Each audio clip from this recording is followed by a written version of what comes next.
Yeah, we saw Going to that. London. If you come at these kings, you best not miss.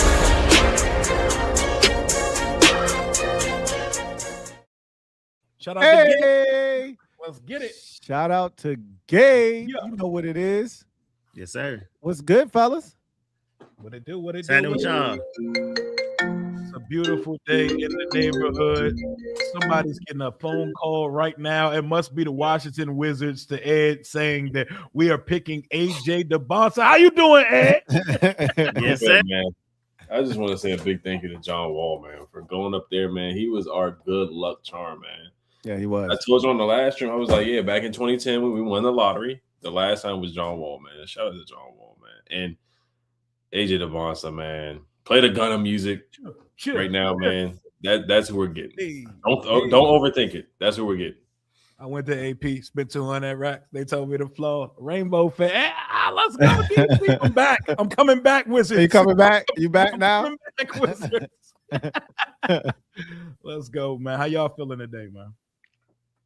Great, Chilling. man. So I'm happy for y'all. We got a lot going on. Rookie mini camps, schedule release. I'm excited.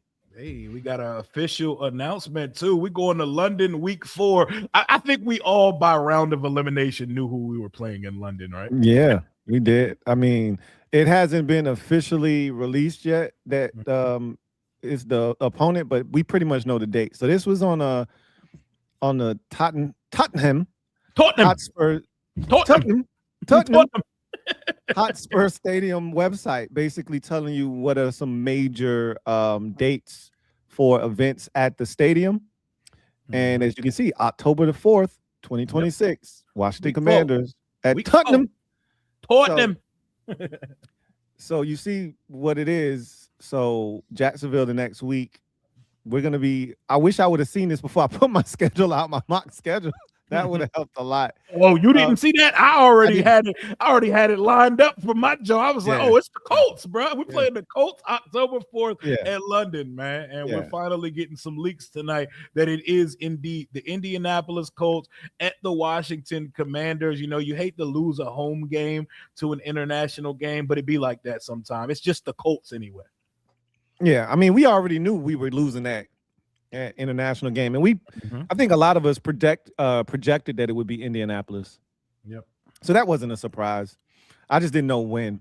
Shout out to my guy Ab. He sent me that like 3 days ago, and I just didn't see it. So I just saw it literally an hour and a half ago. So yeah, we know when the game is going to be played. We pretty much know who the opponent is, and we know there won't be a back-to-back scenario for the Commanders, because if that game is week 4 is the first week that you start international games.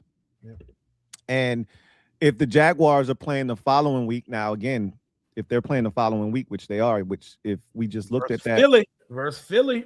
So we see that it's there, but if that's versus the Philadelphia Eagles, that means we're not playing them the following week, because you only have one international game per week. They don't do multiple international games at a time.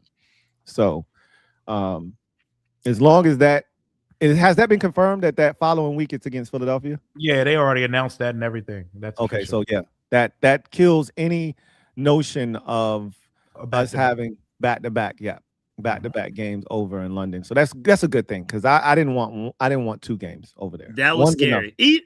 Even though, like, if you're gonna be a person that goes there to make like a whole 2 weeks out of it, and then after the first week, then you kind of go visit some of the neighboring countries, then you come back for the game and then go home. I felt like that would have been hard for people going there, but strategically, I would not have enjoyed that as somebody that definitely was not going to either of the London games. Yeah, that 9:30 get up in the morning bullshit for the birds. Just let me do that one time, and one time, that's all. Yep, 9:30 a.m. But if you win, bro, that's glorious, because you get to kick back and watch Red Zone all day for the 1 and 4 o'clock hours. And if there's a good night game on Sunday Night Football, you get to just kick your feet up and just smile. If you lose, it's a disgusting Sunday. Yeah, it is. It's a nasty Sunday. It's the equivalent of a bye week almost, right? Where if you win going into that, or excuse me, it's the equivalent of a Thursday night game, right? If you win that Thursday night game, oh my God, the rest of that weekend is fantastic, right? Yeah. So you get to watch those games and you just get to relax and you won, you lose, and it feels like garbage. So it's gonna be and we have no luck over in London, by the way. We've got 2 overtime losses. Not just London, but just across, over in international play. We're 0-2 with 2 overtime losses. So we need to go ahead and snap that. We got a tie. We got a tie overseas. We got we're 0-1-1 actually. Yep, we got a tie. Yeah. 5 loss and no wins. So that game was a classic too until no one won. That game was so good. I blame that on our place kicker, Dustin Hopkins, man. Yeah, he pissed me off because that was a chippy he missed. It wasn't like it was a long kick. That was a chip shot. Definitely. And we missed the playoffs by a game that year. That really pissed me off. That was a really good game too. You're not wrong. And then speaking of the Colts, just the matchup too has a couple of storylines. If you think about like Alec Pierce, I believe he said that he was close to coming here. Mm-hmm. So you think about that. There's a storyline with that when he was choosing a free agency. And then, of course, Daniel Jones, if he's going to play that game, I think he should be back by then from the Achilles injury. And then they're starting to receive, looking at their depth chart, because this is my first time looking at the Colts roster. Of course, other than Jonathan Taylor, but their starting wide receiver on their depth chart right now is Nick Westbrook-Akine. They have him starting. And they have Josh Downs as well. Oh, Downs is going to get off this year. Yeah. Ed, you got to practice your before you switch to another screen face. You got to make sure you have a normal face before you switch over. You was looking crazy as shit. That was the worst one yet, man. Yeah. I'll probably just start like this and then go to the screen. Yeah, exactly. Yeah. Smart, please. Right profile. That's funny. They said Nick Cross revenge game, man. Nick Cross revenge game. We got a bunch of revenge Kenny Moore games. too. You know, Kenny Moore revenge game on the way. Maybe. Oh maybe. Yeah, that would be nice. That would be nice. Indiana Jones used to get busy versus Washington when he was Danny Dimes of New York City. Are we getting Anthony Richardson? New York City. Who are we getting that game? Ain't no Kenny Moore because Ed's guy infiltrated the roster again. What do you have to say for yourself, Ed? Hamilton? I'm happy for him, man. Like I said, he should have been rewarded. Now signing him should not stop you from trying to get another corner, because you can never have enough corners. But very well deserved. I mean, he played. I don't care that he's 32, 33 years old, born in 1993. Like, this is the Jackson Dart stopper. Now, Jackson Dart, he's not good. Jackson Dart stopper. And when I seen the title of his video, I said this shit finna pop off as soon as Ed put Jackson Dart stop. What's the Jackson Dart stopper? I lost it when I saw that shit, bro. I knew exactly who he was talking about. I said, dying, bro. And then the thumbnail for that shit, I knew Ed was about to be in his bag, bro. That was the first thumbnail Antonio Hamilton ever been on in his life. Yeah. No, but the funny thing, I was joking with the guys. I was joking with y'all in the group chat, like Antonio Hamilton somebody made a fan page for Antonio Hamilton, and they followed me literally 2 days before they signed him. That's so amazing. I was like, did they follow y'all? And then Lou was like, yeah, they follow the Kings Instagram page too. So yeah, so I'm like, Antonio Hamilton, hey, shout out to you if he is watching, if he's the one that created the page himself. Shout out to Antonio Hamilton. Shout out to him. I wouldn't be shocked. I wouldn't be shocked. That's a chair shot. Why he got to create it himself? Right. Nobody's creating an Antonio. He got to get his motion up, bro. He 33, trying to, you know what I'm saying? Trying to turn the page. Right, look, KD got burner accounts. Mike Vrabel got burner accounts. Everybody got some type. Vrabel got more than burners, man. Shout out to Mike Vrabel. shout out to them, man. Shout out to them. Ed was yearning for that signing, man, and you got it. Definitely well deserved, man. My man had Wandell Robinson in the Matrix. Boy did hoop that day. He was hooping versus the Jackson. I was like, oh yeah, this is your champion. Is this your king? Yeah. This is the Jackson Dart that y'all be telling me about. Yeah. That was despicable. That was disgusting watching him play that day. We just simply wanted to lose the game. That was it. No, I wanted no parts of winning that game. Yeah, and he was like, nah. It all worked out. It did. It absolutely did. No, it's good for trash talking because Giants fans have been talking crazy. Yeah, cold hard cash. They're posting memes like we're the one sorry team in the division and it's not them.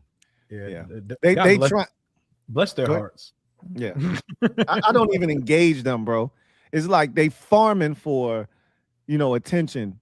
And I'm not gonna give it to them because we know they ass. Mm-hmm. We know they ass. And when the season start, we gonna make them straighten up their hat, sit up, pay attention. I hate from outside the club, man. They ain't been in a minute, bro. They ain't been in the club for a long time, and they're outside screaming at everybody that's inside, bro. We can't hear you from the cellar. We're gonna sweep y'all again, by the way. Again, straighten up your hat because we know you soft. Right. Right. Talking crazy. All right, so rookie minicamp took place over the weekend. What were your thoughts on rookie minis? Any emotions evoked by seeing the fellas out there for the first time in the commander shrouds? And how'd the numbers look on all of these dudes, man? How did y'all feel about it? Hey, man, my first observation was Sonny Styles looks like every created player linebacker I ever made in my life on Madden. Like he even found a way to make 52 look small on him. I've never seen a linebacker look like this before. This shit is crazy, bro. It looks like a full ass like tight end or like a big possession boundary X receiver with a an edge body. Like, I've never seen anything like this dude before. Big ass helmet because he got a cranium on him. Like he puts Jeremy Chin to shame. But seeing 52 run around looking like a super soldier, I've never seen nothing like it. So I was excited about that. And seeing Antonio Williams run around, run routes, and catch with his hands, man, that shit got me excited, bro. Indeed. Yeah, I was one of my main takeaways was seeing Antonio Williams pick up a black visor. That automatically made me a huge fan of his. You got a grill, you got a black visor. I'm already rocking with you, man. Because a lot of receivers don't typically wear black visors. Like, so I think there's a little bit of dog in there that we haven't necessarily seen from him personality-wise yet, out loud, like in press conferences and all of that type of stuff. I think we're gonna get more of a dog than we originally thought we got when we drafted him. And I mean, he is one of the better blocking receivers of this draft class. I forgot. Somebody said he was the best blocking receiver of the last 3 or 5 drafts. Gridiron Apex did a whole video about how he's the best one in the last 3 years.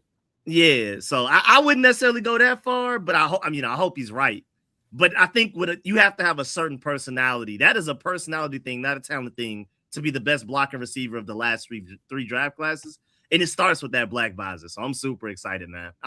Ever since LT growing up, when I was, I don't know how old, like 5 or 6 years old, playing those old Maddens, I've always been a black visor guy, bro. I'm huge on black visor. So Antonio Williams stock just skyrocketed for me. Yeah, Sonny Styles. I mean, he looked like a tank just walking down the walkway to the field. Antonio Williams. So of course we couldn't see any plays because the media, they only let them see like the first portion. They can only record like warm-ups and stuff like that. We didn't get like a lot of live tweeting. They didn't allow fans there. They never do anyway. But just like listening to some of the media and some of their articles and stuff like that. I will shout out to Carlin Vigers, however you say his name. He did get an interception, so that's something for him. He just needs something positive after his preseason last year.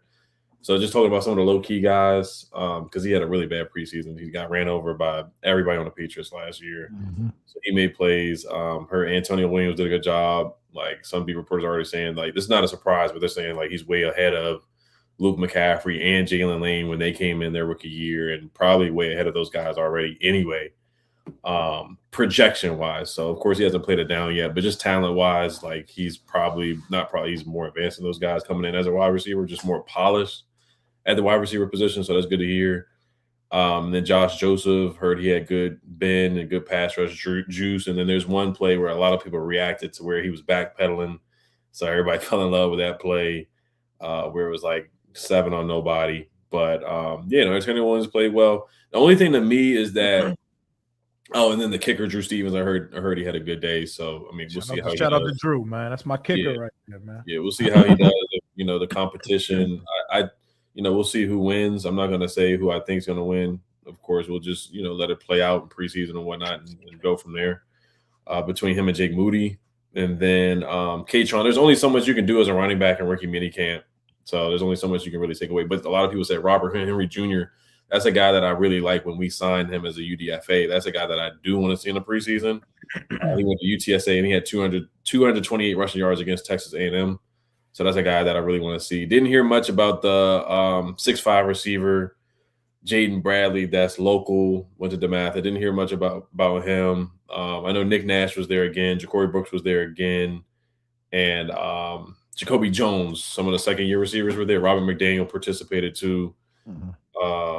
So, yeah, that's really it. But Josh Joseph heard he played well. Like, the thing to me, like, I think if they liked the way some of the UDFA corners played, like the Northwestern corner, can't remember his name, Fred Davis, and say William and Mary, there was a corner they brought in. And Jeremiah Irby from Boise State, they brought him into who I like. I think, like, they didn't invite any of those guys. None of the tryout guys got an invite. So that's interesting to me because last year one tryout guy got an invite. It was an offensive lineman. So that's something that stuck out to me. I mean, one of those guys later down the line might get an invite, but none of the tryouts got an invite. They brought in a lot of tryout guys. They brought in like 20 tryout guys, and none of them got an invite. Yeah, man. That boy Joseph's, like, seeing him move, like he feels like he's more fluid mover than like most of the safeties on our roster. Yeah, I would agree with that. That shit looks nice. I would agree with that. Go ahead. I'm super happy to see we're already practicing pre-snap movement for the Devontae Jones defense with the Joshua Joseph. You could tell before the ball was snapped, he was already kind of lurking, moving a little bit. Then after the ball was snapped, he immediately ran to where his, hypothetical zone of responsibility was on the play. So I'm just happy to see that. Like, that's our first actual real evidence that this defense is going to be very Brian Flores. Like, we've been assuming that with his hiring his right-hand man and Devontae Jones, but that was the first clue. Like, yeah, we're actually going to do a lot of pre-snap stuff. We're probably going to blitz a lot, all of that. That was more than we ever saw from Joe Witt Jr., and that was rookie minicamp. Facts. Already, day one. Day one. Already more experimental. Yeah. Oh, I heard they did a lot more. They did a lot more 11 on 11. So that kind of tells you, because last year training camp, I went to training camp as well. I know Rio went too. Yeah, and they're trying to ramp it up more. So they're trying to make it a little bit more intense, more competitive, and good. The one I went to, like, I get it. They weren't trying to get guys injured. We had Zach Ertz, we had Bobby Wagner, we had a lot of elderly guys. Didn't work. Von Miller. So yeah, I think Dan Quinn is trying to stray away from a lot of rest days this training camp. So I'm intrigued to see how that goes. Yeah, I was so excited to see the fellas back on the field, and to Rio's point about Sonny Styles, I've never seen a linebacker look like that before. He looked like a cyborg. Ever. I mean, I got a post here on X from Ryan Fowler, and he said he talked to a rep that was at Commander's rookie minicamp today who praised Sonny Styles and how he, quote unquote, moves different up close and personal. That person said they love this tape, but seeing 245 pounds move like that up close is special. He could even be a special tight end in this league if he wanted to. Different type of guy, different type of athlete, close quote. Love to hear it. It's that kind of stuff that gets you excited, because all it does is reinforce everything that we've heard. And then you see the clip that they posted on socials of him reaching behind him for the interception. That interception. Yeah. And it just reminds you that this is a former safety, right? In a linebacker's body with linebacker physicality, but still safety, defensive back movement skills and ball skills. Five-star safety too. I want to add in there a 5-star. Like 5-star. We knew coming out of high school he was somebody special. All 5 of them. And so when you think about it from that perspective, and you see the athleticism and you see the movement skills, and you couple the physicality in his build, it is just extraordinary that we were able to get him at 7. And Antonio Williams, I think, is going to be a dog. And just to see him out there getting comfortable, they had a similar post of him going up and catching the football slightly behind him, leaping. And he actually jumped too early, and he was just floating in the air, right? Like floating, waiting for the ball to come. And I mean, when's the last time we had a guy that was doing that here? You know what I mean? Like that was something that got me excited, seeing him out there. He's gonna be so impactful for this offense this year. And I got really excited watching Josh Josephs move around out there. Yes. He looks different too, man. Yeah. And you can see the versatility. JP Finley said, so JP Finley pointed out that like it looks different. The length, the quick ball get off, everything that everybody was excited about for him coming out of the draft. Like you're seeing it already. Yeah.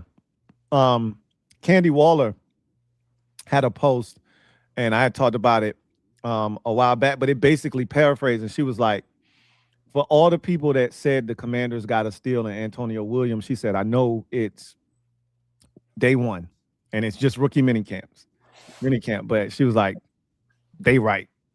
He looks legit, bro. Yeah, that's what I want to hear right there. She's like, that's what I need. Yeah, she's like, they're right. He looks legit. And so to hear that, I told y'all going into it that remember when Jaden came out, it was like unanimous. It was a consensus. Hey, he's like that. Oh, he's after different. One rookie minicamp. He's different. Yeah, he's different, bro. Ball didn't touch the ground. Ball didn't touch the ground. He was hearing shit that we've never, because we done seen so many players come through here that were bad in practice, bro. Right. I went to OTAs one year. Carson Wentz was throwing that shit to the pearly gates at OTAs, bro. He was putting that shit right at the cumulus clouds, bro. Like that shit was nasty. Hey, also, you telling me he was one of the Robinsons? Y'all had inducted him into the family or some shit. Don't do me like that, bro. You see me on my new intro, bro. The form was a lot better than y'all gave me credit for. You gonna stop that shit? Y'all gonna stop that shit, bro. Yo, 9 a.m. So I didn't go through shoot around. Chill out, bro. I went from eating brisket and shit at 9 a.m. looking like Jacoby brisket. Football. You went from eating a brisket to looking like Jacoby brisket. So what you're telling me is I look like an NFL starter. Continue on, Lou. An NFL backup, but we'll let you slide with that, though. Starting quarterback for the Arizona Cardinals. Case and point. Continue on. He's holding out right now. He ain't in camp right now. He's holding out, bro. Exactly. Only shit that starters can do. So that's what I am. Hey, you don't even believe that shit you saying right now. The facts is the facts, though, Louie. You know what I'm saying? The facts is the facts. You don't even believe that shit he's saying right now. They just play Minshew just as much as him, or if not more. So what you're telling me is I'm a starter on an NFL roster. All you had to do, there's levels to this bar here. I still got the training. All you had to do was take the Ed training course, man, and all of this could have been. Ed was warmed up, bro. He had walked around a full day of training camp, bro. You know what I'm saying? Ed had a junior Nerf football he was throwing. That was real. And that's another reason why it looked the way it did, bro. That was a full-size football in my hand, and I was farther back. I got witnesses that was a real football, and I had a whole pass rush walk through the whole line. You did have some distractions. You had that Commander's pass rush. Yeah.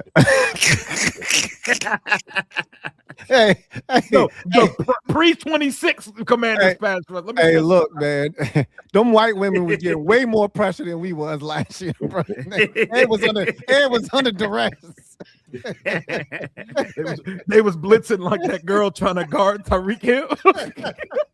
Oh man. Oh no.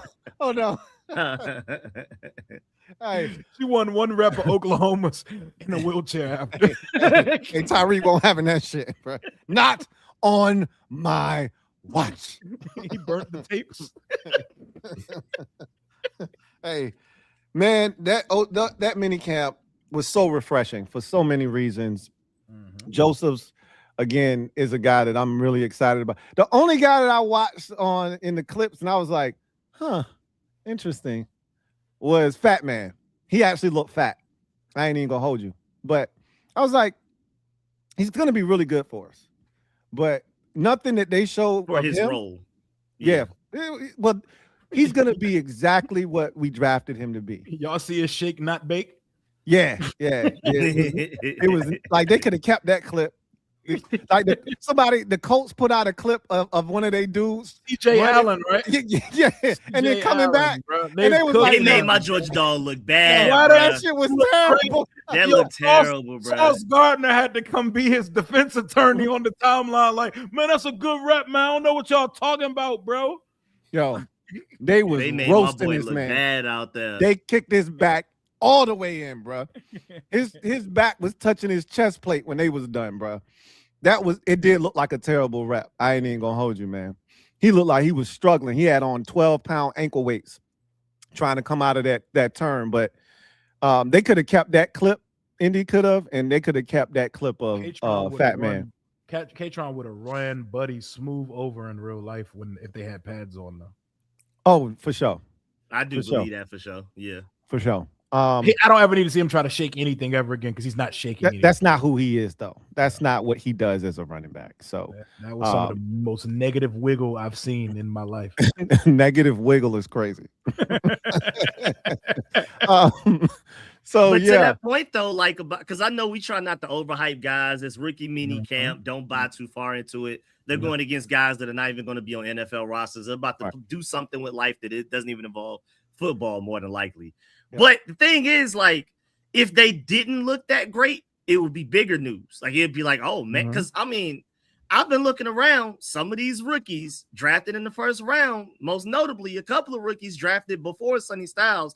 I haven't been hearing all of this hype, even from their fan base. And so, like, it is a bigger story when they don't do it. But at the very least, this is the first step to them being as great as we think they will be, or better. They have to do it. Antonio Williams is supposed to look like he's the best player out there on the field at times. Sonny Styles is supposed to look like the scariest threat on the field at times. And I was happy to hear JP Finley. A lot of the different people, Ben Standig, when they talked about it, it was like, I mean, I know it's only rookie mini camps. I know they're not allowed to have contact, but like he was itching. Like he was there on every play. I think it was JP Finley that worded it like, it seemed like the practices were built for Sonny Styles to make plays, but he was like, nah, he just happens to be everywhere the ball was, whether it was a run play or a passing play. He was always right there. And there was even a moment where he accidentally brushed shoulders with somebody. And then, like, the coaches, obviously, who loved it, but they still had to scold him a little bit because, like, hey, it's rookie mini camp. You got to calm down. But I think it was JB Finley that pointed out the fact that they were like, you could kind of see the excitement in them, like, whoa, whoa, whoa. Yeah. Like, that's one of the ones right there. Yo, Ken Norton is over the moon, bro. You can see it when he coaches. I've never seen him have this much one-on-one time. Ken Norton is so excited, bro. Yeah. Like, he realized, I got me one right now, bro. I got me one. He's happier about him than any of the UCLA guys they brought from his alma mater last year. Boy can move, man. They could the options that we could use him in are limitless.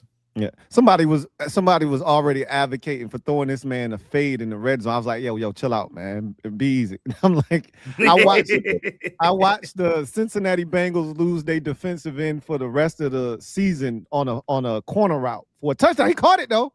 But he was done for the season. And that actually ended up being the last play of his career. He retired this offseason. It was the Ohio State defensive end for the Cincinnati Bengals that retired. He caught a touchdown against the Titans and broke his leg. And that was it. I'm like, I'm good. I don't need my linebacker out here catching fades, man. Your boy can make the roster and catch them fades, man. Hey, you know what else? You know what else I noticed at rookie minicamp? They think Callie Manis look quarterbacky, man. He look a little quarterbacky, man. That's because he liked that. That's why. I like that. I like what I saw from him at camp. He should keep the helmet on, but I like what I saw from him at camp. I knew it was coming. I knew he was going to get help himself, man.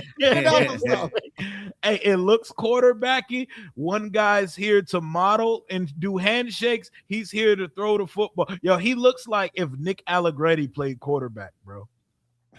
You got Scott Abraham tried to soft launch a nickname, the Baklava Bomber. You could go ahead and keep that. Yeah, keep that bullshit. First of all, I'm not ever saying that shit ever. Baklava Bomber. Absolutely not. That sounds like some bullshit he would come up with. Yeah, he already has a nickname anyway, the Greek Rifle. But that's way better. That's way better.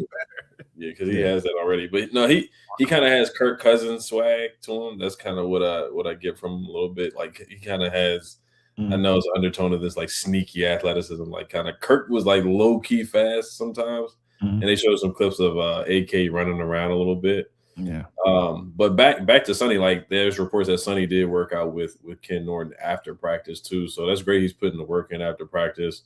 There was a clip of Chris Hilton Jr., Jaden's old teammate from LSU. He was on the jugs machine getting working after practice. So just love seeing stuff like that from the guys. Yeah, man. And I'm gonna tell you who David Blau thinks AK is. That's straight up Jared Goff all day. Who he was the backup for the Lions and everything. That's pure Jared Goff. You saw how excited he was in the draft call for AK. Him and DJ Williams looked like they just got a starting quarterback. I was surprised by how excited David Blau was. Like the biggest smile, dapping people up aggressively. I think he thinks he has a Jared Goff being a backup for Jaden right now. And remember, they had him in for a top 30 visit. Like, they really liked. They love this kid. Like AK, they really thought highly of him, and they weren't sure if they were going to get him. Like a lot of people, like he had top 30 visits with like 4 or 5 NFL teams that were interested back into the draft, undrafted. Like they wanted to make sure they got their guy, and that's I think why they were so excited because. You know, when you're sitting there in the 7th round, you don't know. Somebody else could take him. And so when they were able to turn that card in with his name on it, they were ecstatic. And I feel like this has a chance to be Adam Peters' most complete draft because I think everybody in this draft class actually can serve a purpose and create value. We can't say that about any of his other draft classes. And even last year only had 5 players. Kane Madrano don't feel like a real football player. To me right now. I'm just gonna be honest, respectfully. Until he shows me something, I don't even know if he exists. Like everybody in this draft class this year has a chance to be impactful for this Commanders team moving forward. And to that point you just made about Kane Madrano, we can live with 6th rounders being someone that doesn't exist. Just don't do that shit in the 2nd and 3rd again, AP, and we good. I agree. I agree wholeheartedly. 6th round pick can be just a guy, bro. They can go pop balloons, bro. We can't have it be in a 2nd or 3rd rounder. I at the end of the day, I think you learn from some mistakes that you make, and he'll probably admit, probably made a mistake there. But you learn. That was his first draft. I think he realizes the mistake that was made, and I've seen him get better with each of his draft classes to this point. And I think this is his best one yet. So, and again, it's early and we'll see.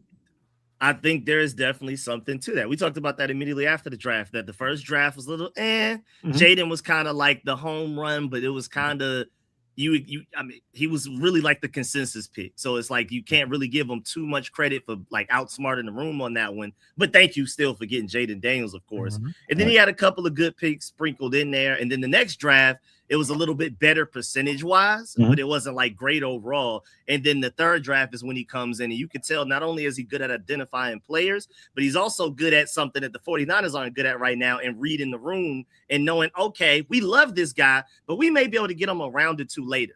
And that is what I feel like that's the part of drafting that he mastered the most this offseason. And that's why he was able to put together, a lot of people feel like, the best draft class per pick-wise in the NFL. It's a consensus that from a value perspective, we had one of the best drafts in the NFL. Like, according to where people had these players aligned on their board versus where they went, you will be hard pressed to find very many drafts that were better than ours value wise. It's like Warren Sharp had his number 1. I forgot somebody else had his number 1, and then the NFL Stock Exchange with Trevor Sigma and Connor Rogers had us with the 2nd best draft class. And I mean, you could just go on and on and on. Yeah, DJ had us as his number 2 value in terms of the Colts were 1 and we were number 2. It's so funny too, because I listen to Stock Exchange religiously. I listen to all these draft shows, Josh Norris and them at Underdog. And going into the draft, they were all so concerned about the lack of draft. Oh, Washington has to trade back. I just don't know how they could give Jaden Daniels. I don't know how they can get the picks they need to when they don't have a 2nd and 4th round pick. And then AP went crazy. So honestly, the entire NFL went crazy. because we sat here together on day 2, watching all these damn tight ends come off the board. Like this was this crazy tight end draft class. I think you saw the Sean McVay Rams effect, right? Where they ran a lot of 12 and 13 personnel. You know, it's a copycat league, and teams were going out and drafting these blocking tight ends in the second and third round. And all like, these like, what are you doing, man? Like, this is why I'm like, this is beautiful for us because y'all were killing me because I kept saying, hey, all these receivers fall. You like, Lou, shut up, bro. I'm like, I'm telling you, you see this shit. All these receivers are falling to us because these teams are out here doing crazy stuff. Lou was standing on it too. He was like, nah. I'm gonna keep saying it. I'm gonna keep saying it. You could see the way this shit was going. Like, they falling to us, bro. Like, this is wild. Speaking of which, the offseason has been spectacular. We finally got the veteran jersey numbers. I think we pretty much nailed all of these. The only mystery number was 6, right? Who's gonna have 6? What is Jason? And we narrowed that down to 2 or 3 people. We knew exactly. It was Diami, a.k.a, and I forgot who the other third may have been. Yeah, like mystery one, but yeah, we pretty much nailed all of them. We nailed all of the vet numbers. I was proud of us because we pretty much like knocked that out of the box. I'm gonna pull up the actual numbers. I know Lou saw that graph. I know Lou woke up and saw that graphic and saw that 12 Van Jefferson. I already told y'all I didn't even have to even get excited because I told y'all Van Jefferson was gonna be rocking 12. I told y'all. I'll tell you exactly who's gonna be rocking 12 when the season starts. That boy in San Francisco. That's who's wearing 12 when the season starts. I could definitely see that. I could definitely see that. So we pretty much nailed these. We knew Rachaad White was gonna be one. We knew Ford was 34 in his past stops, so that was a quick, easy transfer there. Van Jefferson, I told y'all he's been 12 his entire career. He's gonna have 12 here. We knew Chig was gonna take the 85. Amik Robertson basically showed us that he was number 2 earlier in the offseason. And that practice clip they put out today of him with the practice jersey on, I know a lot, seeing the team in practice jerseys for the first time, that shit gets me excited, bro. Yeah. That shit got me ready. He looked clean in that too. I'm telling you, Amik about to be a beast for us, man. Like, he's a dog, man. Y'all gonna love Amik Robertson. Witherspoon, I thought he could take 24. I was hoping he wouldn't. Cornerback. Because I wanted to put Fat Man in that, but I knew Witherspoon was probably gonna take 24, and he did. Cross told us he was taking 25. K-Tron got too much girth for 24. Whoa. Easy, brother. Easy there. He carries too much girth. He carries too much girth and tonnage for 24. That shit don't look right, bro. Easy. Who was that? Skip Bayless that said Skip Bayless. Yes, that was a Skip Bayless classic. He's too muscle bound for 24. You're talking about Zion Williamson. Yeah, Skip. Crazy. He said I dominated him with my girth and tonnage. No grown man should ever say that about another grown man. Leo, we knew he was going to be 54 coming from Kansas City. We didn't know what Caleb Vaughn was going to do. We started to, possibly could he be the number 6, the mystery man in 6, because his 44 obviously couldn't be worn here. All he did was just say, I just take the next number, bro. I'm not doing anything crazy. Did y'all see before the Leo Chenal 54 pretty much guarantees Wagner's not coming back, right? We already assumed, but like Bobby not coming back 100% now. Yeah, Bobby was never coming back here anyway. Yeah, DQ was never going to shit on Bobby. Every time he speaks of him, he always says, you never close that door. Bobby was never coming back here. They knew they needed to get faster at the linebacker position. He was never an option to be brought back here, but Leo wearing 54 pretty much closes that door, I would say, because Bobby's not going to come here and wear 58 or 59 or whatever. You know what I mean? Did y'all get a load of them posting Javonte John Baptiste and his new number on social media? No, that's not the veterans in practice jerseys launch that I needed earlier today. Like they thought we wanted that. They thought we asked for that. That was the post that nobody asked for. That when they post on social media, nobody, and then they Yes. colon, and that's essentially that post right there. Nobody asked for that. Them boys put Javante John back. New number. Who this? Like what? Yeah, What? exactly. That's what that was. If you are a lay fan, right? If you're a casual and they posted that, you'd be like, "Hey, New Jersey number. Who this? Who this dude?" Literally that. Tommy Davidson, John. Who are these? 41?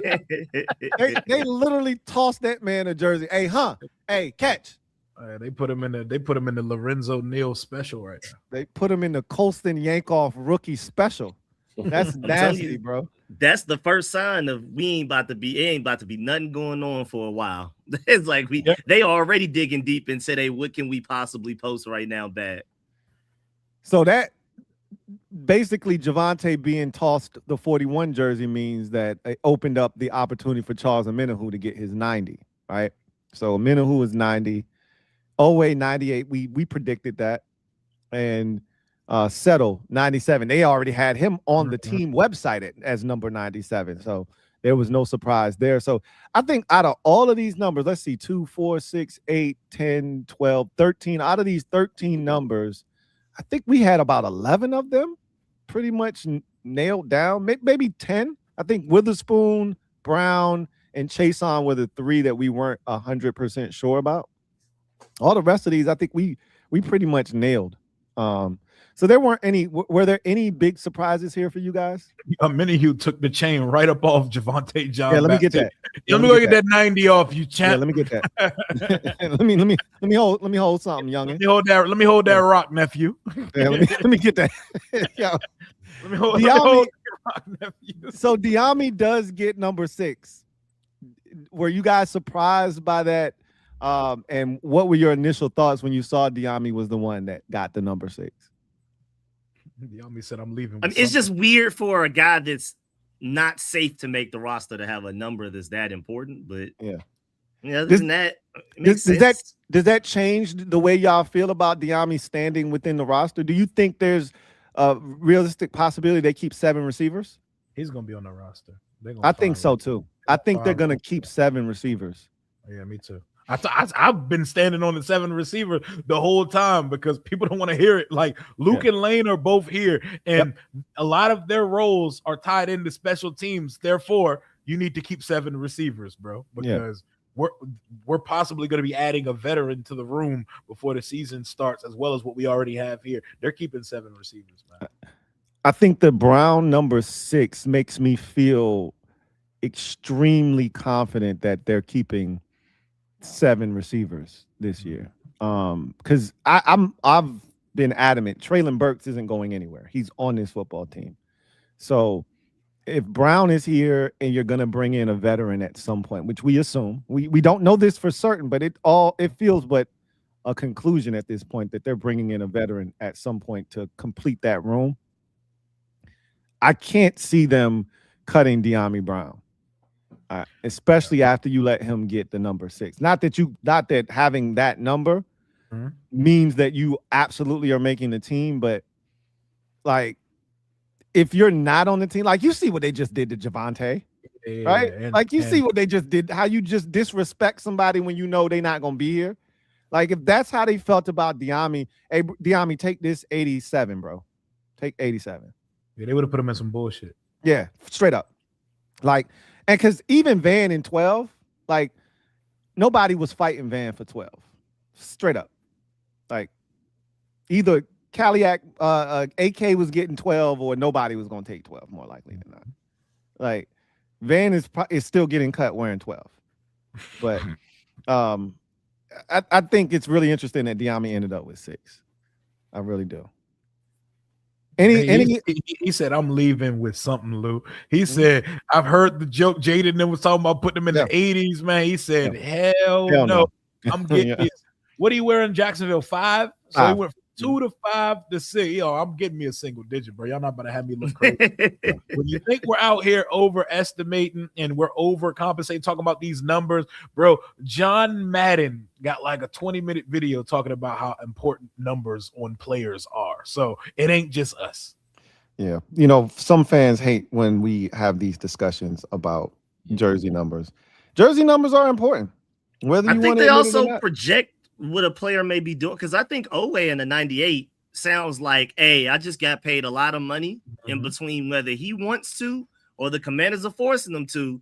He's going to be out there on rundowns. Like you better get out there and set that edge, and you're going to play a lot of snaps. You're not just going to be a situational pass rusher here, getting a number in the 40s or the 50s, like Caleb Von Chazon getting 45. You are a 98. You are going to be on this field no matter the situation. Yep. You are the guy that's the big contract signing in the offseason. Yeah, and I feel like that 98 shows that. Damn sure paying him to do so. Absolutely. Yeah, back to Diami. Yeah, I really wanted him in that number 2. But him not getting the number 2. and ain't letting that shit go. Yeah, I really want to. And I'm not the biggest numbers guy either, like some of the fan base. But and then I will say, like you guys, basically, a mini who get 90, so he just got that veteran. He got that. So seniority. He got that seniority, and I like it too because he's already here. He's really bought in. Like he's recruiting on Instagram and commenting and all that stuff. So I love Charles Omenihu's energy already. And then those are the only ones that really stood out to me. 54 Chanel, yeah, like Lou said, like Bobby Wagner. I don't really think the number really made a difference, but it kind of does confirm it. But I do think if they really wanted him back, they would bring him back, but they're not going to bring him back anyway.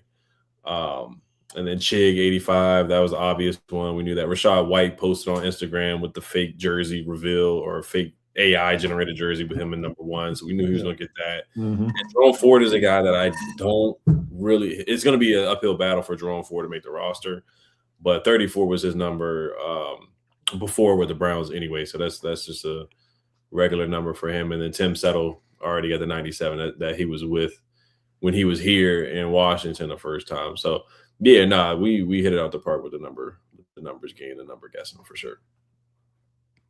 All right. So with the schedule, all right, before we move on to the schedule, can we just acknowledge the swag and the aura Amos that is Trey Amos? Can we just acknowledge this for a second? Can we just acknowledge this for a second? That boy clean, man. That's what your top corner is supposed to look like right there. Yeah, that's a lockdown corner look right there, man. Right, double sleeves. The Jordan, the Jumpman look. Yo, this is so clean. This is so clean. Oh, he's making me proud that he's wearing the number 23, man. God, that shit is so clean, bro. Can we just cornerback 1 aesthetic is supposed to look like this right here, man. Hopefully this scheme will turn him into a CB1 because he's really a CB2. But I'm hoping that this scheme turns him into a legit CB1, bro. I prefer him over every Vikings corner that they had last year in that top 5 defense. That's without saying, Rico. Like they ain't had an elite corner since Brian Flores showed up because Flores don't value corners like that. And I keep saying, I know they don't value corners like that over here. We don't have to not have them just because. Right. Like I get kind of like concerned when I see people start. But the corners still matter. No, they still matter, bro. Just because that scheme doesn't call for them doesn't mean you can't go get you one. Yeah. If you got a pass rush and safeties, you don't even need corners. No, you still need corners, bro. We play some goddamn good receivers this year. I don't want Antonio Hamilton Sr. out here at corner. That's immediately who I thought of. That's immediately who I thought of. Yeah, you might want to the way he played last year. In one game. Hey, look, he only got a few opportunities, and that one game was in the tournament. That was a big tournament game. And he made plays in that game. I'll just keep trying to put down into that NIT tournament bracket, losers bracket, consolation prize. Oh man, that is hilarious. That tournament that we won 2 ball games in. Oh man, that's stupid. That is a damn fool, man. Oh no, that is stupid, man. I can't with it, man. Oh, I'll never forgive Dan Quinn for them last 2 games, man. But Rico, though, we lost, but we were not lost. Hey, we lost the game, but we are no longer lost, man. Hey, man. Hey, man, he better keep that bullshit next year. I don't want to hit none of that ever again. If we win it, he ain't got to say no shit like that, man. That was some 2025 weak ass man. We got drum roll the next week. We still lost. What are you talking about? Hey, we are very much so lost. I think that was the part that pissed everybody off because people like myself was like, "Yo, that's a bar right there, right? That's a bar." And then the next week, we got our damn head taken off.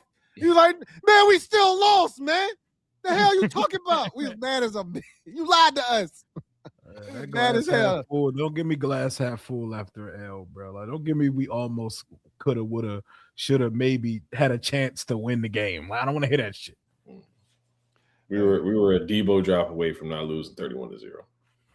Who knows? He might have won that game if he catch the damn ball. Yeah, who knows? We would win that game. We won't win in that game. Man. You never know. I know we like to do that. We would not. You never know.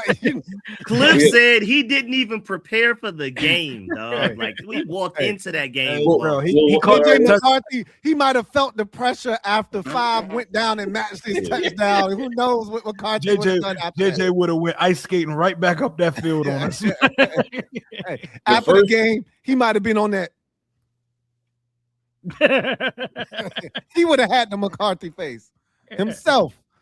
The first drive was a good drive. I mean, we threw the ball to Brandon Coleman. Like, we were playing around. The first drive was a good drive. Like, we marched down the field on that first drive. Yeah, design throw to Brandon Coleman was a choice. It was definitely a choice. That was a choice, man. It was definitely a choice. So schedule predictions now. Yeah. First of all, let me ask y'all this before we even get to this. Have y'all ever seen a team release their schedule 3 days before the whole entire thing? Yeah, I thought that was illegal for like a second when I first saw it. I was like, how did they get to do that? The Chiefs released their entire... Did they, or did they just go through their opponents as sourdough bread? They literally, they put a bye week in there, bro. What are we doing? That's crazy. Like, if you're just going through your opponents, what you need the bye week for? Like, they literally went through their first, 6, and then they threw no bread in there. It was like, hey, you got to have a break sometime, right? Like, they literally did their schedule, bro. And also, that social media post was, the worst post ever. Like, it was dumb as hell. Like, yeah, please don't let us be that. If you didn't have the caption at the bottom telling you, the only one I knew was, Seattle and, maybe 1 or 2 others. I was like, who the hell is this? Bread. What team is this? And then I had to look at the bottom. Okay, that's the Dolphins. Okay, what team is this? And then the Chargers was an obvious one. Yeah, that shit was whack. It's too many lame people in charge of important stuff like that, man. Yeah. I just know we got to get the non-creatives out of positions like that. We better not come up with some goddamn tycoon roller coaster bullshit again this year. I do know that much. I got a feeling our junk gonna be ass again, man. I'm not gonna speak it into existence, but after last year's debacle, my expectations have been set very low. They're gonna hit y'all with hey, we gave y'all the new uniforms, bro. We've been smoking this off season, bro. Y'all be all right. Take this AI generated bullshit. They might let us do it then. Y'all can't right. I swear we can come up with something clean. We'll smoke that shit, bro. Let us do it. Clean. No budget. We cooking something up better than that roller coaster. Yeah. Don't let us do that shit if that's the best y'all got, man. It's gonna be weak. All right. So what else? The exercise I want to go through here with y'all is we're gonna go through each week of the season. Yeah. And I want y'all to give me the opponent, home or away. Give me the opponent. Prime time, no prime time, all of that. We're just going to go through each week of the season real quick. All right. So we're going to start off week 1. Are we home or away? Matter of fact, I'm going to start with, because has everyone done a mock schedule already? You know Ed ain't did no mock schedule. Hell no. Ed ain't Ed ain't did no mock. All right, so Ed gonna find out the schedule on Saturday. There's a website where you can it helps you kind of form one, right? NFL Perry Pick'em. That's what I did mine. That's different. That's different. Okay, that's helpful. That's very helpful. So what we'll do is we'll go through. Ed will save you for last on all of these, so you'll have a chance to come up with something. And Rio and myself will go first. Rico, that'll give you some time to come up with what you think. NFL Perry Pick'em, and you do it's like record prediction, but you can go in and edit the schedule, and you can click and rearrange it. Ed be banging the shit out of that keyboard. Sound like Bam Bam from the Flintstones on his keyboard, bro. He sound like he punching that shit. He be beating the hell out of that keyboard, bro. This is what's up on mute, you know. That keyboard ain't coming, bro. God damn. That shit sounded abusive, bro.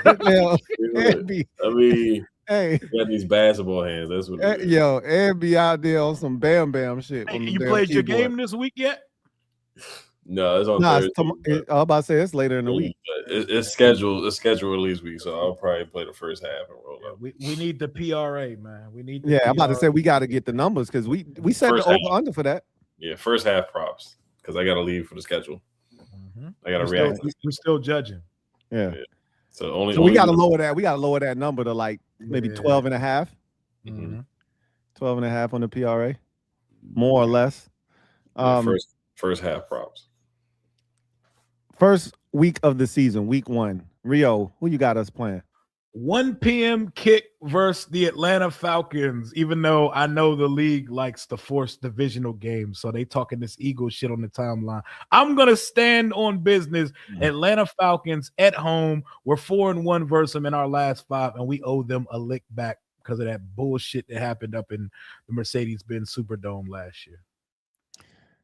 I'm standing on business as well. I got the Arizona Cardinals at 4-05, week 1.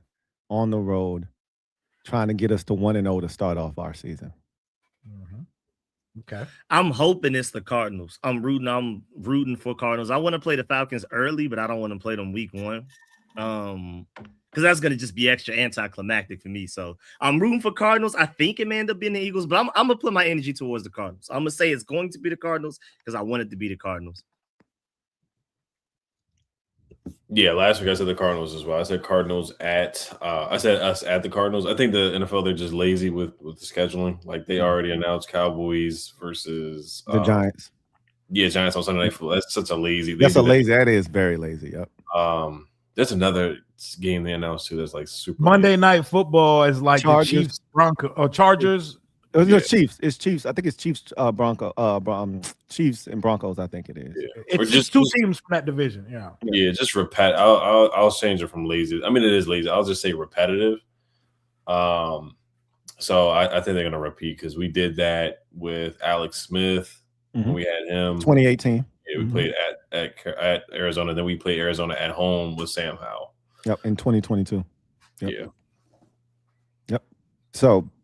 Every time we play the AFC or NFC West, Arizona's our week 1 opponent, and here we are back again. So I'm gonna call it lazy, Ed. Because to me, the NFL sometimes they have so much on their plate, and if it's easy and convenient, they just do it.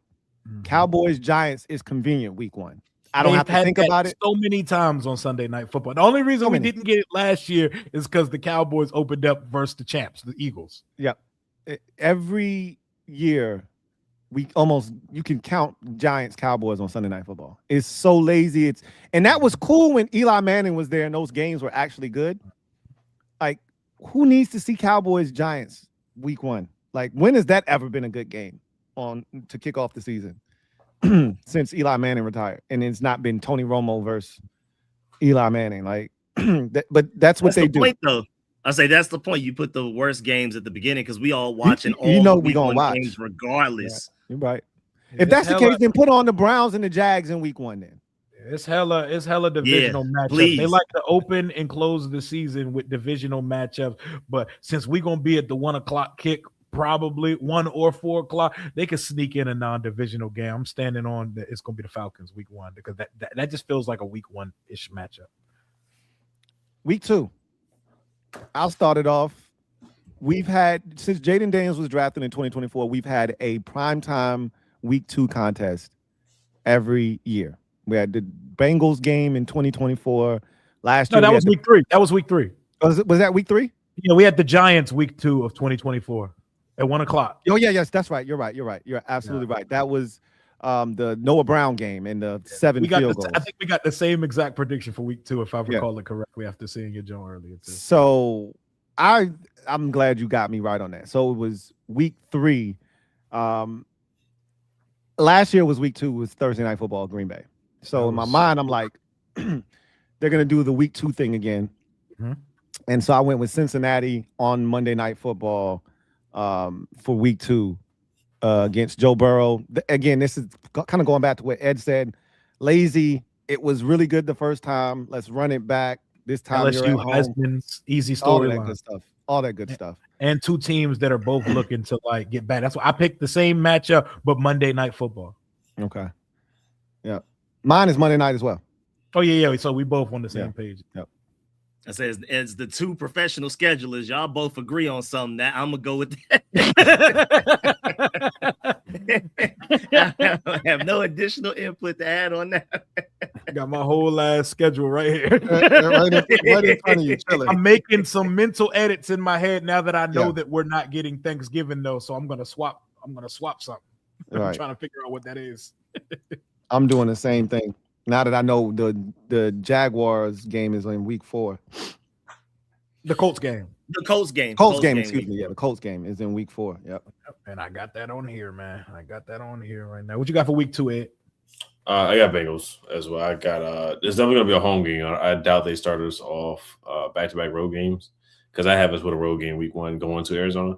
But I think they're gonna put that. I think that's gonna be our first primetime game as well. I think it's gonna be either Monday, Thursday, one of those.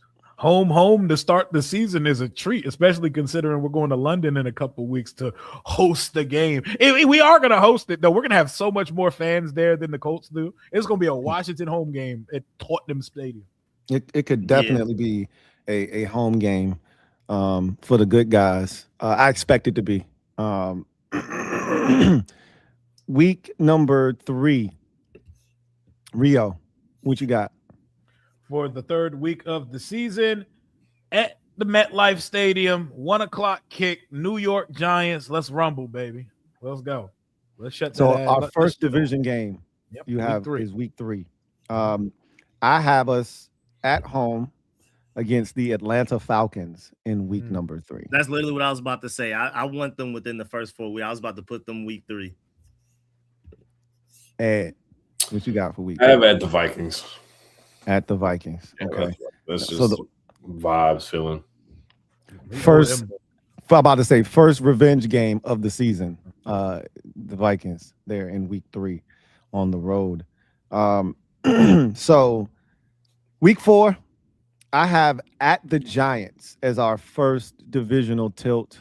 So we both have the Giants as our first divisional foes. You just have them. Yours was at home or on the road? On the road. Okay, so mine is on the road as well. Week 4. Yours was 1 week prior to mine, but same concept. At the Giants week 4 for the Commanders. What do you have, Rio? So are you altering that because we're playing the Colts week? We're playing the Colts. We're playing the Colts week 4. So and that's what I had too, because I already had seen the leak that October 4th. So I said, okay, I'm going with that. And I chose the Colts because they were the only team that really made sense for this game. Yeah. Well, we knew they were playing the Colts over there. We just didn't know when that game was going to be and if we did the back-to-back thing. So I'll switch this one out and make it the week 4. Since we already know that we don't need to go through that one. That one's pretty much put in pen. So week 4 is going to be the international game over in London against the Indianapolis Colts. Because the league gives you the option to take the bye the following week after an international game. Do the Commanders take the bye in week 5, or do they elect to hold off and take it at a later date? What do you think they're going to do? I put the bye for week 6 because I had us playing back-to-back international games. So now that I got that wrong, I think I'm gonna go ahead and switch it up. I think I'm gonna give them the week 5 bye week now and move my Jags game a couple weeks. Move that somewhere else on the schedule.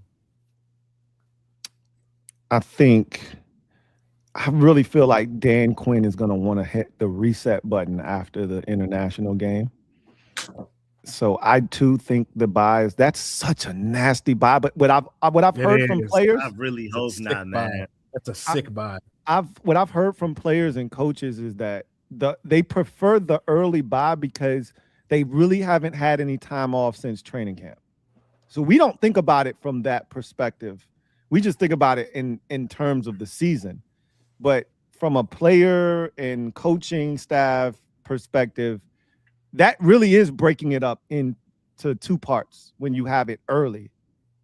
So I think he's gonna go with the early buy. I would prefer not to have it. Obviously, that's too early for me, but I think he's gonna go with the week 5 buy. That's a disgustingly early buy. It is. I agree. What says you guys? Out of spirit of hoping that does not happen, I'm gonna go ahead and probably go with the Vikings there. Okay, Vikings in week 5. What about you, Ed? Go Vikings week 5.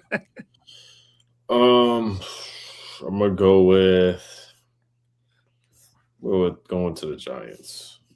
Then we go to the Giants week 5. I think we take the bye I think we actually get a middle of the year bye instead of getting a late bye. But I'm gonna say we go to the Giants after going to London. Okay. So you have the Giants. That's your first NFC East opponent as well. So we all have the Giants. Rico hasn't inserted the Giants yet, but we all have the Giants. We're kind of all thinking the Giants are going to be the first opponent from the NFC East on the schedule. Come off the bye in week 6. Man, that just threw my whole schedule like in flux. I'm computing this shit on the fly, bro. I'm making edits as we speak. Same. I'm working on mine while we're talking right now. Yeah, I think so. We come off the bye, and I'm gonna say that I'm gonna shift everything down, and then I'm moving Dallas here. I'm moving my Thanksgiving prediction from week 12 here, and I'm gonna push the Jags to the opposite side of the schedule over to week 12. I'm going to push the Giants after the bye in week 6. Okay. So I'm just gonna push everything down. It's a cool exercise because we're like computing this shit on the go because we already got to make edits because the league wants to breadcrumb you all the way up until the schedule release. Yeah. I'm definitely trying to. I think I'm good. Figure it out. I think the swap I just made then fixes a lot of your schedule. Good. Yeah, I'm good. I'm moving that buy up and swapping to opponents. I think I'm Gucci now. Yeah, I think I'm just me sliding everything down is going to allow me to make sense of everything. So, week 6, I've got at the Giants. You've got the Cowboys game at Dallas. Is that on any kind of? Is that on any kind of platform or 425 America's game of the week? Gotcha. I got back-to-back America's game of the weeks coming up. I'm going with at the Giants for week 6 for me. Okay. So everybody's got the Giants within the first 6 weeks of the season. Ed, what do you have in week 6? This one I have the Falcons at home. Falcons at home. Okay. Falcons at home. Time slot.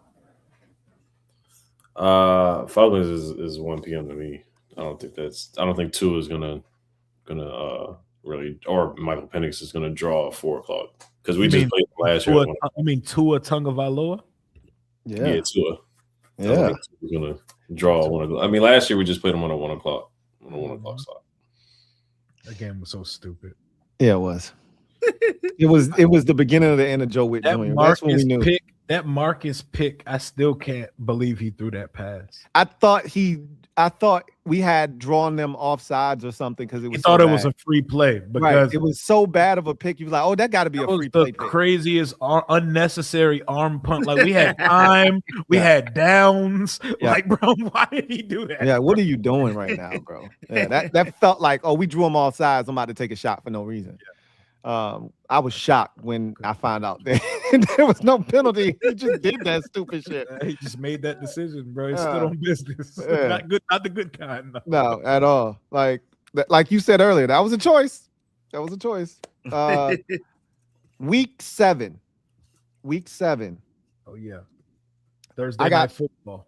Yeah. I got Sunday night football home against the Eagles. Oh shit! I got Thursday night football against the Eagles on the road. Okay. I got home against the Eagles Sunday night football, week 7. Hey, before we continue this, y'all think Quinn starts preparing the team to play on a short week this year, or we just gonna still be ass on Thursday? I'm going to put that shit all on Cliff Kingsbury and say that we are going to be so much better on Thursday nights now.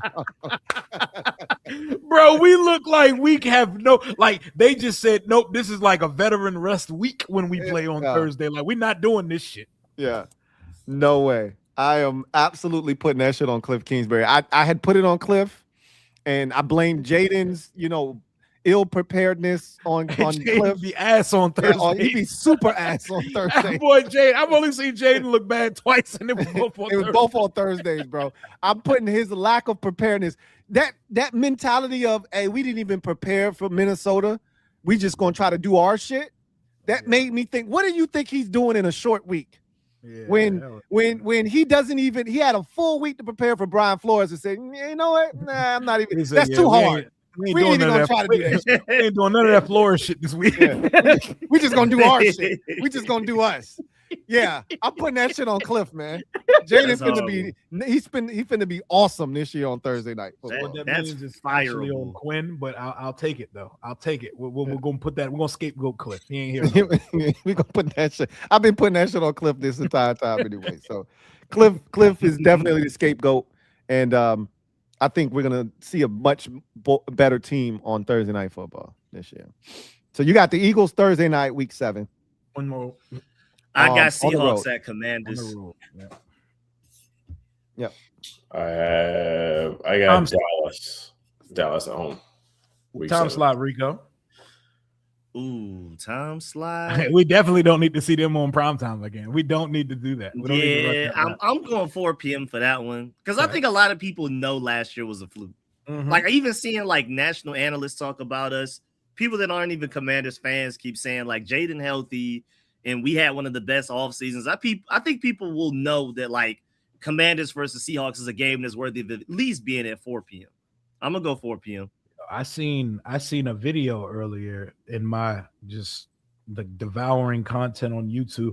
I seen Jaden pop up in a quarterbacks with most to prove in 2026 video, and I said, "Oh, interesting." Okay.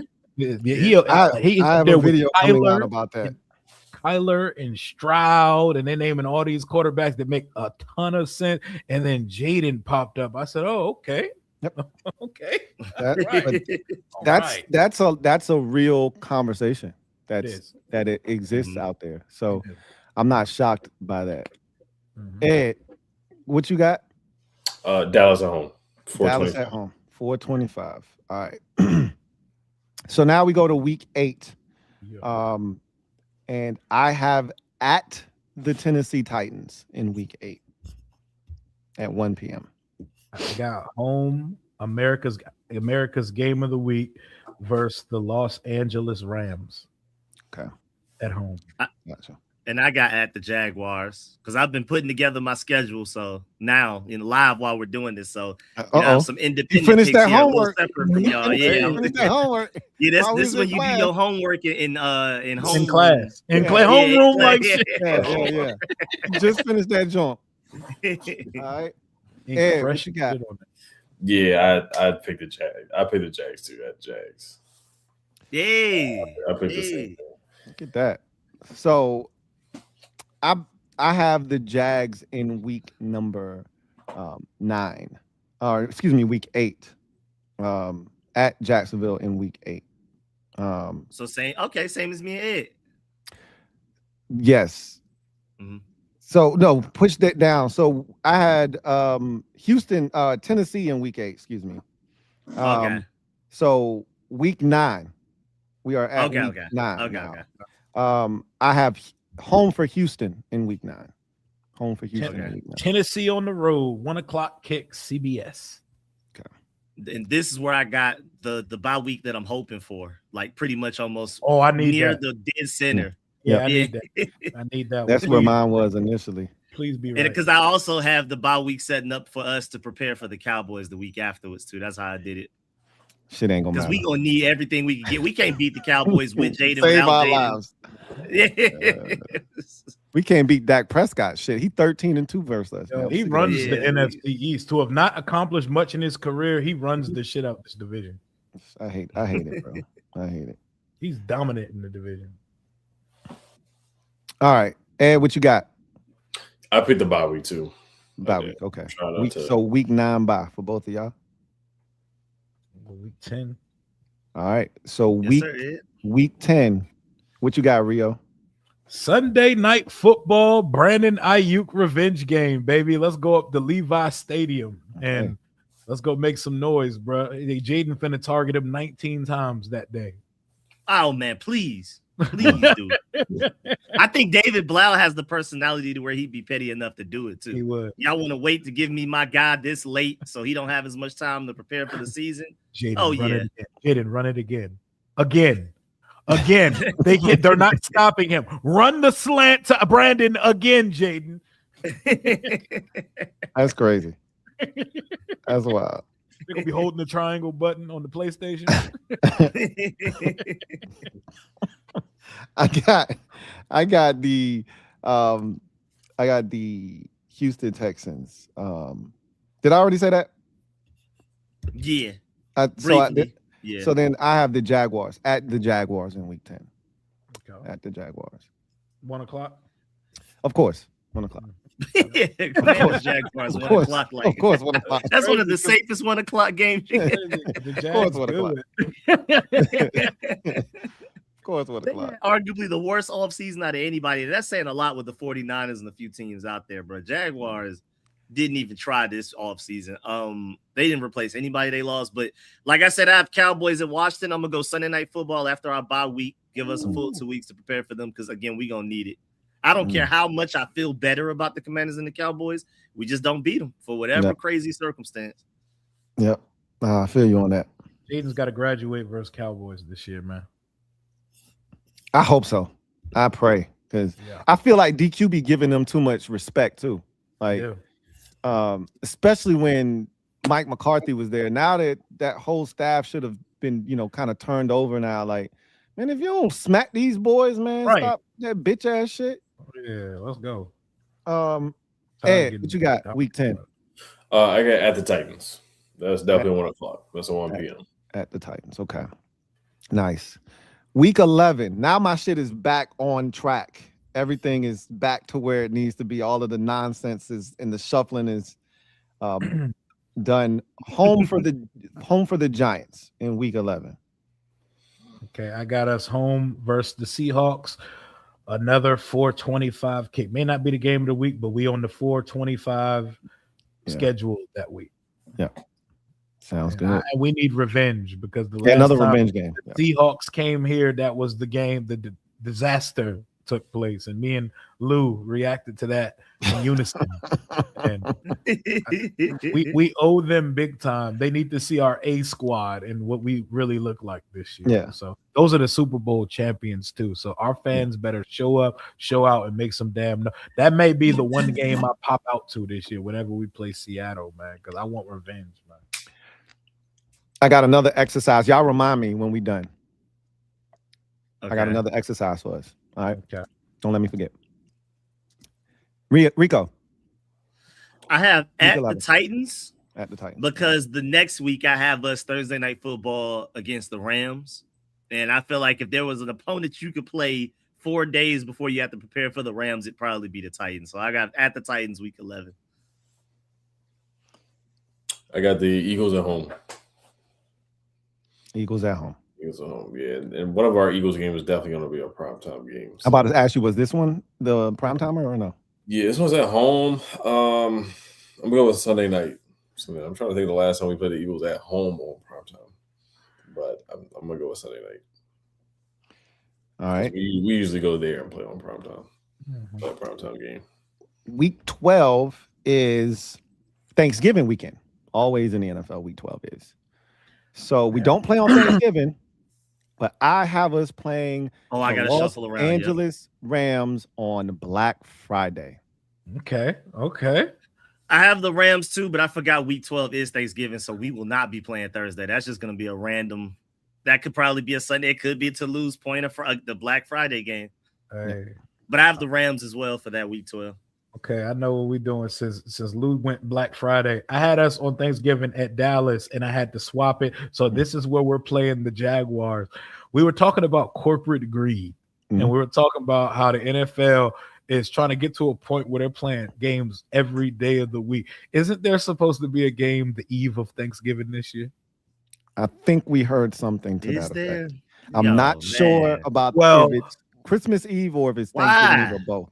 I don't know if they're doing Wednesday, Thursday, Friday games, but if they're and let's call it Wednesday, and if that's not a real thing, we're gonna call it Black Friday. Nobody asked for this, but us versus the Jaguars, week 12, on one of those adjacent to Thanksgiving days. They are absolutely not allowing that to happen.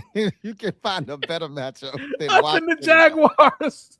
Matter of fact, no, I'm switching it. Us versus Houston on Wednesday or Friday of Thanksgiving that's week. better. And that's better. We're gonna push the Jaguars down a week because now that I said it out loud, that's disgusting, Houston, right? Us and Houston. Stroud versus Jaden, the two Cali boys, man. Let's do that. Respectfully, Jacksonville was a playoff team, won their division, all of that good stuff. Not to shit on Jacksonville, but that's just not a sexy matchup. You took Black Friday. Yeah, give me nigga Wednesday. Jaden versus Stroud nigga Wednesday. Hey, did you see the clip that who put it in the chat? The clip of what he told Micah, you sitting on the couch with a killer. Yeah, you ain't never looked the killer in the eyes. He said, "You sitting on the couch with one." Hey, y'all better stop talking about CJ Stroud like that, man. Hey, he's about to bounce back this year, by the way. I think he will too.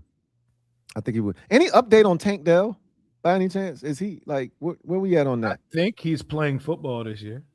I hope so. I like Tank Dell a lot. That receiver with him back in the fold with Nico and the two Iowa State boys. Oh man, they cooking with something. And they got a nice little 2-man running back crew with Montgomery and Martins. Mm-hmm. Yep. Yeah. Just protect Stroud because he was so rattled and shell shocked from getting his damn brains kicked in that he started throwing up ham sandwiches from clean pockets. Yeah. No, he was definitely rattled after that Broncos game when he got his bell rung and got knocked out for like 3-4 weeks. We are now at week 13, and you know that generally speaking, Dallas plays on Thanksgiving and then they play the following Thursday. That's like a rite of passage. They always play that following Thursday. Now, usually the NFL likes to make their opponent someone that played on that day as well so that the rest is equal. But I'm going to say they go out on a limb here because you know we're playing Dallas at some point this season on primetime. We haven't played Dallas yet on my schedule. This is the first time we've seen the Cowboys at Dallas Thursday Night Football, week 13, right after the Black Friday. Okay. I got the Jags here, 1:00 kick, week 13. Okay. Feel like the Jags been on your schedule like 6 times. Yeah, because we moved. Yeah, I had to move it because I had to move them a couple of times. We finally found a forever home for him. Found a home for him. At the Jag, and it's perfect because we're not out there when it's disgustingly humid and nasty. Right. Week 13 feels like a good week to get this Jags game up out of here. Gotcha. Yeah, and I had to make sure. I was about to say the Giants, but I was like, I don't think we would play the Giants. I mean, we could, but play the Giants twice before we play the Eagles once. So I switched it out. I have us at the Eagles week 13. And of course, I think that would be definitely one of our primetime games right there. Sunday night, one of those. I pick the Giants. At home. I think this is our home game. Yeah, I think you had them on the road the first time. Yeah, this is our home game. So I have another 1:00. I think both Giants games are going to be 1:00 starts. All right. So on to week 14, Rio, what you got for us? 1 p.m. kick versus the tanking for another quarterback, New York Giants. You know, this is when we bring the broom out for the third year in a row, and they tell us that we want a banner. What do you guys think? You're good because you swept us again? Yeah, it's gonna be those type of conversations. Bad Dog gonna be crashing now. We can't even beat Washington, and he's gonna be screaming, spitting on his microphone, like, and yeah, 1 o'clock kick, home versus the New York Giants. The broom is out, and we're playing for actual things that matter and not draft positioning like them. At Minnesota for me. And that is a 1 o'clock kick. Okay. I have Giants in Landover for week 14 for me. Ed, you're muted. I got at San Fran. It's got to be a 425. So 425. Okay. Week 15, Rio. What you got? Week 15, we're going up to the desert to see Jeremiah Love and the Arizona Cardinals. It is Carson Beck season. So we're getting Tank versus Tank. We're getting Tank in week 14 versus the Giants. We're getting another Tank team week 15. And we're going up to see Jeremiah Love, Carson Beck, probably, and not Brissett in the Cardinals for 425 kick. You setting us up nice. If we could get to that back end of the schedule and we in some good position, bro, you setting us up pretty, bro. You see me, bro. I like what you over here doing, man. I'm trying to manifest good fortune for us because the league be holding us, man. Yeah, I ain't cooking up that type of crack, man. I'm cooking. I got that Boondock shit where it was like, sir, I would like to return. Your last like 9 weeks are crazy on your joint. Like, I would like a refund for this crack, sir. This shit is nasty. I got us home for the Super Bowl defending champion Seattle Seahawks in week 15. That is a 425 kick.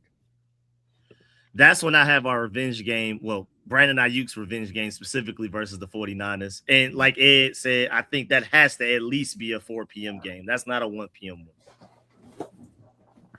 one. This week I have us against the Seahawks at home. That's another primetime game. Mm-hmm. Oh, damn. We doing that again? We running that back, huh? Yeah, they're gonna put that on primetime. So I'm gonna say so it's true. Yeah, I'm gonna say Thursday. Already gave us a Sunday nighter with the Eagles, I believe, and Monday night with the Bengals. So this is our third primetime, and then we had a standalone with the London game. So that's 4 standalones so far. Week 16. So we always play San Francisco in December, and I think Rico just had us. Was it you, Rico, that just had us playing San Francisco, or was it? Yes, sir. Yeah. Yes, sir. The previous week. Yeah, you hit it right on the head. We're going to play them in December. I got us week 16 at San Francisco. That will be a 425 kick. Shout out to Ed and Rico too for putting the schedule together on the fly because we already had fully laid out joints. All we had to do was edit a couple games out. Y'all are literally putting together a schedule on the fly, and there's a lot of weeks of schedule and a lot of data that goes. So shout out to y'all for that. Man, I was a whole room demon, man. Boy, that whole hour I was going. That shit is not easy to do. Whole nights of homework, bro. So I'm used to pressure. Got to clutch up. Go ahead and do something on the fly. Hey man, this easy. I know. Appreciate it though. Ed be computing things, bro. And when Ed calls shit would have to do with numbers and stuff, I believe it, bro. Oh yeah. Ed is like that. Shout out to the website you gave me to though. Shout out to the NFL. Y'all say the website made it way easier. NFL Perry is a makes lifesaver. Everything. So when we do our record prediction, it's as simple as that, bro. Shout out to Lil Rio for putting me on.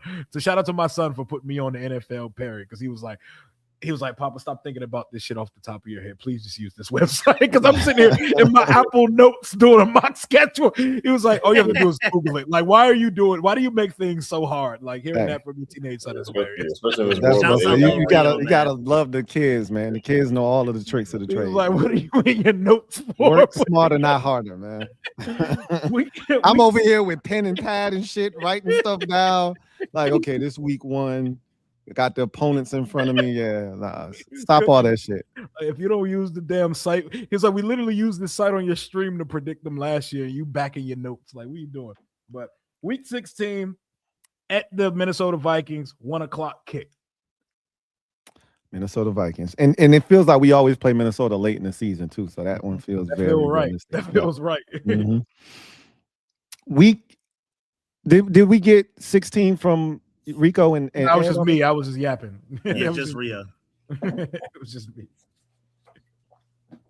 Oh, I can go ahead. Yeah, this is where I have the CJ Stroud versus Jaden Daniels in Washington versus the Houston Texans game right here.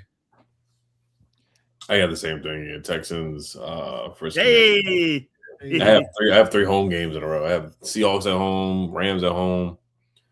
Actually, hold on. No, I'm sorry. I had the Rams, not the Texans. I have the Rams. Okay. The Rams at home. That's a 425 for me. Week 17, Rio. Saturday evening special versus the Philadelphia Eagles, and playoff implications will be on the line during this game. So give me, just like last year, one of them standalone Saturday evening, not necessarily night games, versus the Philadelphia Eagles at the crib. Okay. I got the inverse of that. We are playing the Eagles on the road in Philadelphia in week 17. We had them at home last year in this same spot. They're going to flip it on us. So I thought about Saturday because I already had the Eagles on a Sunday night. I don't think they're going to double up on Eagles in a, unique slot. So I'm going to say that there's a chance that this could be flex. Because you know how they leave those last 2 weeks? They leave it open where they have that, like, it could be Saturday, it could be Sunday scenario. I think that will be one of the games that will have that Saturday or Sunday connotation to it, that if both teams are good, they're playing for something, we're going to flex that into the Saturday spot. I could see that happening. But right now, I just got it up as a Sunday game at Philly. And I have us in Dallas for the Week 17 game. In Dallas. So at Dallas, Week 17. Got you. Yes, sir. Is there any primetime slot to that? Is there any uniqueness to it, or is it just a regular? I think if it isn't, I think it'll be flexed to it at the very least. So I'm definitely predicting us to be playing 8 p.m. no matter what it is on the schedule that gets released in 2 days or by the time we get there. Because I think the Cowboys got way better as well. I feel like we got better the most than, like, compared to, like, most NFL teams, but I feel like the Cowboys got a lot better too. I agree. Ed. We're on week 17. 17. Okay. Yeah, I got us at the Eagles. So this is the NFC East tournament for me, where we start playing the NFC East tournament. There go that tournament again. But this one matters this time. This one, I'm about to say, this one is a legit choice. It's a legit playoff implication game at Philly, primetime game. You have no lost or loss, none of that. No, man. And everyone has to finish up with an NFC East opponent. Rio, what's yours? We are the season finale of the NFL regular season. Let's run it back to 2012. Dallas Cowboys at Washington Commanders at the crib. Sunday night football with some type of playoff spot on the line. For it to be the season finale, there's a chance that this could be the division, and we're unseating the Philadelphia Eagles, who are going through a lot of changes over there this year. I'm going to have us finishing the year on Sunday night football versus Rain Dakota Prescott, the Dallas Cowboys. You said everything. I totally agree. I have the exact same thing. Great minds. And then I have Eagles at Washington for the season finale. I have at Dallas. And I think this is going to be a 425 at Dallas. So America's game of the week. Yeah. This is going to be a really fun situation. So let me save this schedule. I feel like I did a decent job over here. Especially for putting it together on the fly. Yes. I mean, but again, shouts out to you and Lil Rio for this website, because I would not have been able to do this without this website. This would have taken a way longer amount of time. I gotta use that the next time, because I'm still on some writing down in my notebook got the schedule in front, the opponents in front of me, and yeah, about half of my schedule started like that, and then I got the site and said, "Okay, this what am I doing here? Yeah, what am I doing right now?" All right, so I told y'all not to let me forget this.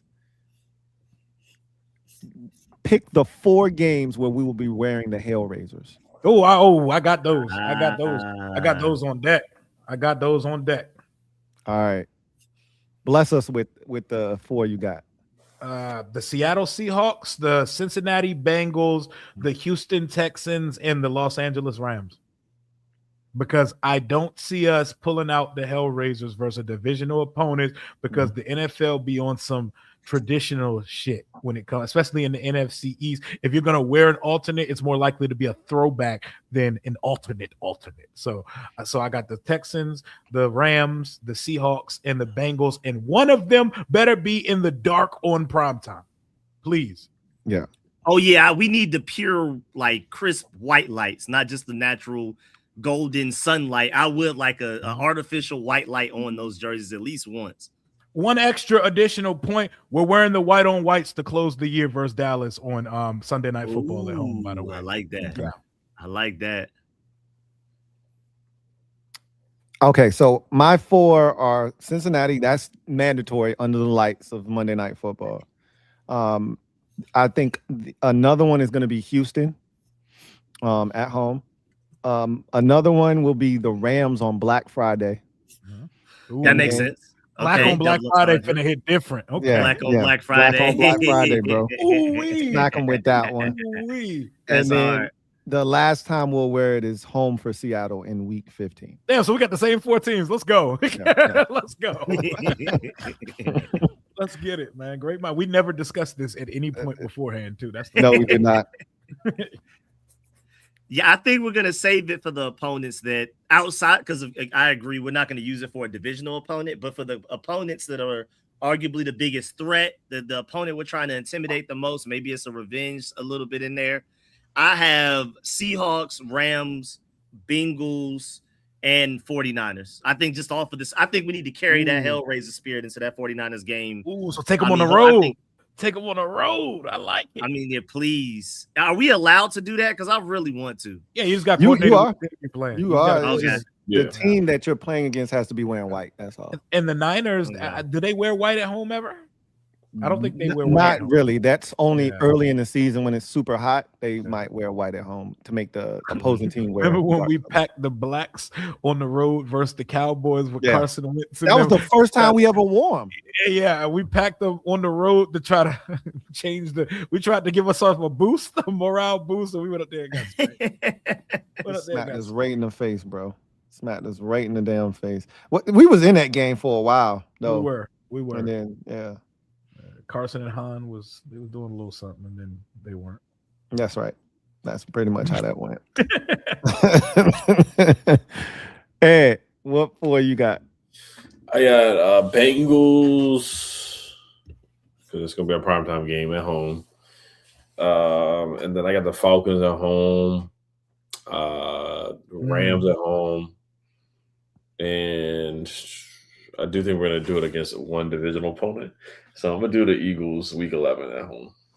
Nobody wants to pack the blacks to London, not the stadium. Nah. The NFL don't. They when you go abroad, they want you to wear colors that are recognizable by fans who don't know who you are. Like if I introduce you to a fan base for the first time, casuals, right, and I see you in black uniforms, they're not gonna realize that that's not what they normally look like. So they don't usually let teams wear alternates over in London. We're home in London, right? I think we're gonna wear the white on Berg that game. Yeah. That feels that's the like traditional look. Yeah, that feels like and don't we usually get the schedule for the uniforms? Oh yeah, we get a jersey schedule in the summertime. So, okay. So we'll know. Did y'all see that photo with the post with the actual grid on the wall? Looked like they were in a training room or something. Yeah, the combos. Yeah, with the color combos. It was good to see white and gold up there because we still really haven't seen them post anything with the white tops, gold bottoms. So they add them there as an option with if you go into like me, I'd be looking at every tab on the team app. Like they have like a full file of things that came with each uniform set, and on all the pictures of each uniform, it shows all the pants options under the jersey. And gold, burgundy, and white are the full sets for the burgundy and white primary. Okay, yeah, that's great to know. I wonder if they're gonna wear white. Like, are we gonna see every color combo this year? We will. I think we will at some point. And I think they use special occasions for stuff like the white on white and stuff like that. But we'll see, man. I can't wait. I'm so excited that we're like less than 2 days away from finally getting this schedule. Hey, Prize Picks, put us some team like over unders or something on the app sometime soon, because I'm ready to get that schedule and start talking our stuff again. Speaking of Prize Picks, this is the perfect time for us to which way you got to hit the John with the picks to the left and the big where the hell is it at? I'm looking for it. I can't find it. I don't be ordering the layouts right. I be struggling sometimes, bro. In my eyes, I be struggling to find the right one. I be like, yo, where the hell that shit at? We ain't used it in a while. Shout out to Prize Picks for sponsoring this stream, man. It didn't go well tonight, man. Once again, matter of fact, let me look at my prize. I didn't even check over there to see if I because they gave out Taco Tuesdays. They gave out I know somebody ain't hit because I never, you know. Oh, I know what I did. I played an NFL futures jump today. I put together something sweet earlier on my video that I did, man. Oh my God. Because some of those NFL season totals, bro, they giving it away. Y'all know what they added Bill to rushing yards. Have y'all seen that yet? I knew they would do that eventually once they figured out if we drafted a running back or not. They would finally add him up. That makes sense. How many yards y'all think they got Bill for on there? As a line, 600 or something? Yeah, they had it 550, bro. Oh, wait a minute. I'm telling you, we gotta go in there. We gotta go do an NFL season, John, right now, bro. Yeah, we gotta spank these boys, man. Shit is crazy. 3,800 passing yards. Yes, they must be factoring in that he ain't gonna play all 17 or something, because they ain't no way he throw up for less than 4. They got Jaden at 34.75. Like I like the numbers that they have it at. There's no way they're gonna stay like this, because once they know that Bill's the starting running back on this team, there's no way that stays at 550, because he got phased out the damn team for 8 weeks last year and still ran for 800 yards. Bro, I know that's your boy. I know Ant is your boy, Rico. I hate putting Ant Edwards on any lineup, bro. This man is a lineup killer. I had 2 tickets that I put up together on Prize Picks today. Everything hit except Anthony Edwards. They gave him out Taco Tuesdays at 21.5 points. He scored 20 points. 20. He scored 20. It's always everything else is green, bro. Then I put together. They be knowing what they doing. They be knowing. They know. They did that on purpose. I put together a stupid ticket where I went, as me and Rio called it, demon hunting. Mm-hmm. 4 out of the 6 are demons, and one of the 2 that's not a demon is the Taco Tuesday for Ant. So Ant again didn't hit because he scored 20, and I had Julian Champetti for 3 threes and he hit 2. That one was another slight miss. Everything else that was a demon hit. So again, another swing and miss on Prize Picks, but like I said, I've had a really productive postseason, although I will say this NBA playoffs has been very disappointing, to say the least, with these series. You got 2 sweeps in the second round, which stinks. Like, we won't even have an actual game on Thursday. We only have I mean, they're loving that, right? That they might have intentionally done that, but the NBA, by the way, might have said, you know what? Why even bother? All right, because they could have made the San Antonio game Thursday. Nope, they pushed it to Friday, right? Probably smart on their part. But shout out to Prize Picks for sponsoring this stream. If you're not already a member of the Prize Picks family, link is in the description. Click that link. It'll take you to where you can download the app.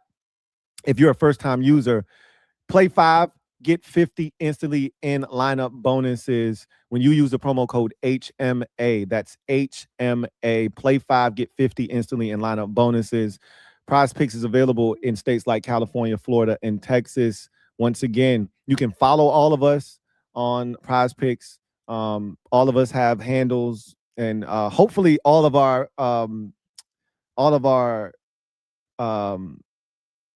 usernames and accounts are public now. Hopefully they're all public now. Yeah. And you don't have to get permission to follow someone on this app now. But at the end of the day, we should be all public. You should be able to follow what we're doing and follow some of the heartbreaks, trials, and tribulations on Prize Picks. Once again, shout out to Prize Picks for sponsoring this stream. NFL futures are looking sweet, so that's what I suggest. If you're not into all the basketball or the baseball talk or WNBA or anything like that, scroll all the way over to the right at the top of the screen, go to NFL season, and go attack these things, because these numbers are set very low right now. We're going to do a Kings ticket for NFL futures. No worries. The question I have is, because I tried to put one together earlier before the draft, just in case we drafted Jeremiah Love, and I knew that would change things, or a receiver for that matter. Yeah.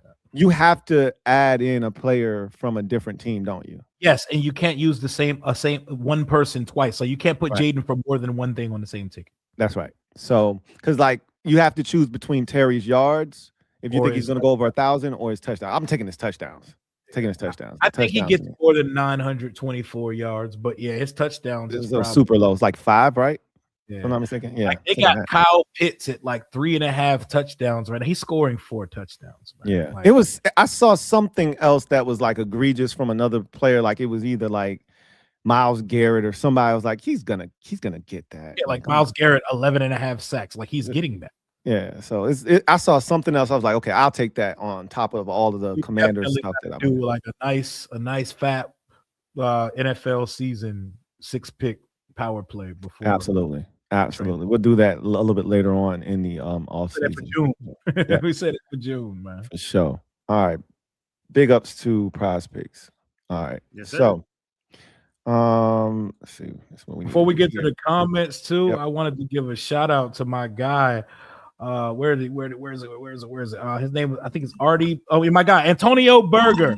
I seen this on Facebook when I was scrolling after dropping a link. It said, y'all be tapped in the Commanders Kings, Rio, Louie Tee, Rico from Street Scores, and Ed Oliver on YouTube. I'll be in that comment section going crazy. And we appreciate you, my guy. And I seen somebody in the comments like, yo, I treat their show like it's network television, man. Shout out. Oh, we love that, man. I love to hear that. That's dope. We really do appreciate all of the love from the Legion, man. We can't thank y'all enough. Speaking of which, over 820 of y'all in the chat right now, man. Really appreciate y'all for holding us down. Appreciate it. In here, I love it. Yes, man. It's a blessing. So if you haven't already done so, hit the like button, subscribe for more great content, turn on that notification bell so you don't miss a thing. Because a lot of times the rest of this way, we're going to be double up during these weeks, man, where we're going to hit y'all multiple times with streams. It may not be all 4 of us. It may be 3 of us, 2 of us. It'll be some combination of us. And you just never know. It could be a random Monday afternoon. It could be a random Wednesday evening. You just never know. Turn on that notification bell so you don't miss a thing from the Commanders Kings. Let's get to the comment section and see what you guys have to say. And we start the night off with the original Dream. Thank you for the super chat. Greatly appreciate you. Who writes, Sonny Styles goal line fade would work, Lou. He was the one that brought it up. He not lying, bro. That's He's not basketball star right there, and he looks like it, bro. He looks like he can still catch a oop and tomahawk that shit. Yeah, I'm good on using one of my best defensive players on offense to catch a pass. Hey, let him be great, Lou. Let him be great. Nah, I'm good. I'm good. That's why we got receivers and tight ends. Let them boys eat out there. Let them do their thing. I don't need Sonny Styles stealing touchdowns from Terry and not allow my prize picks power play to hit its number. Let him know. Look where Lou's head goes. He's not even thinking about like him mossing or head topping somebody in the end zone. He's thinking about what will that do for me? Right. What about me? What about my prize picks power play? They already getting theirs. Let me get mine. All right. You ain't shit, Lou. Hey, and I know it. It's all good. I'm twin. Josh Gate, thank you for the super chat. Greatly appreciate you. Josh, right. Glad to see the Wizards get the #1 pick.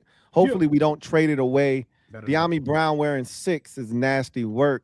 Hope we play the Cardinals week 1. Ed, how excited? Scale of 1 to 10. How excited were you the Wizards got the #1 pick? 20 out of 10, man. I was jumping up and down. Like, I was shocked because when they said we were in the top 4, I was cool with it. I was like, okay, at least we got a top 4 pick because my optimism was like I said, after the Cooper Flag, when we got the 6th pick in the Cooper Flag draft, and we kept getting the 9th pick over and over, I was like, yeah, we're not going to get it. But it went to 3, it went to 2, and I was like, we actually got it. So I was hyped, man. Like, how fast was your heart beating after they pulled the Grizzlies card out at 3 and it's just you guys and the Jazz? How fast was your heart beating? It was beating fast, man. Like I legit was yelling, man. Like I was jumping for joy. I really was, seriously. Like, and then I made a video, of course, like, gotta get the John Wall bobblehead. Yeah. Showed that all. I'm about to say, I see you got it right there. I showed them all my John Wall stuff. Anything that was John Wall, I showed it, man. Like everything. It was lit on his video after that too. That boy was turned. Can we get an double Only if Drunken comes on here, man. I'll reserve it for Duncan, man. Okay. All right. I was excited too, not to steal y'all thunder, but I was elated to get the #3 overall pick.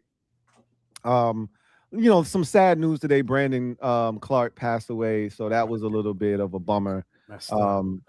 We lost him and the first openly gay NBA player, Jason Collins, in the same day. So that's it was a tough NBA day.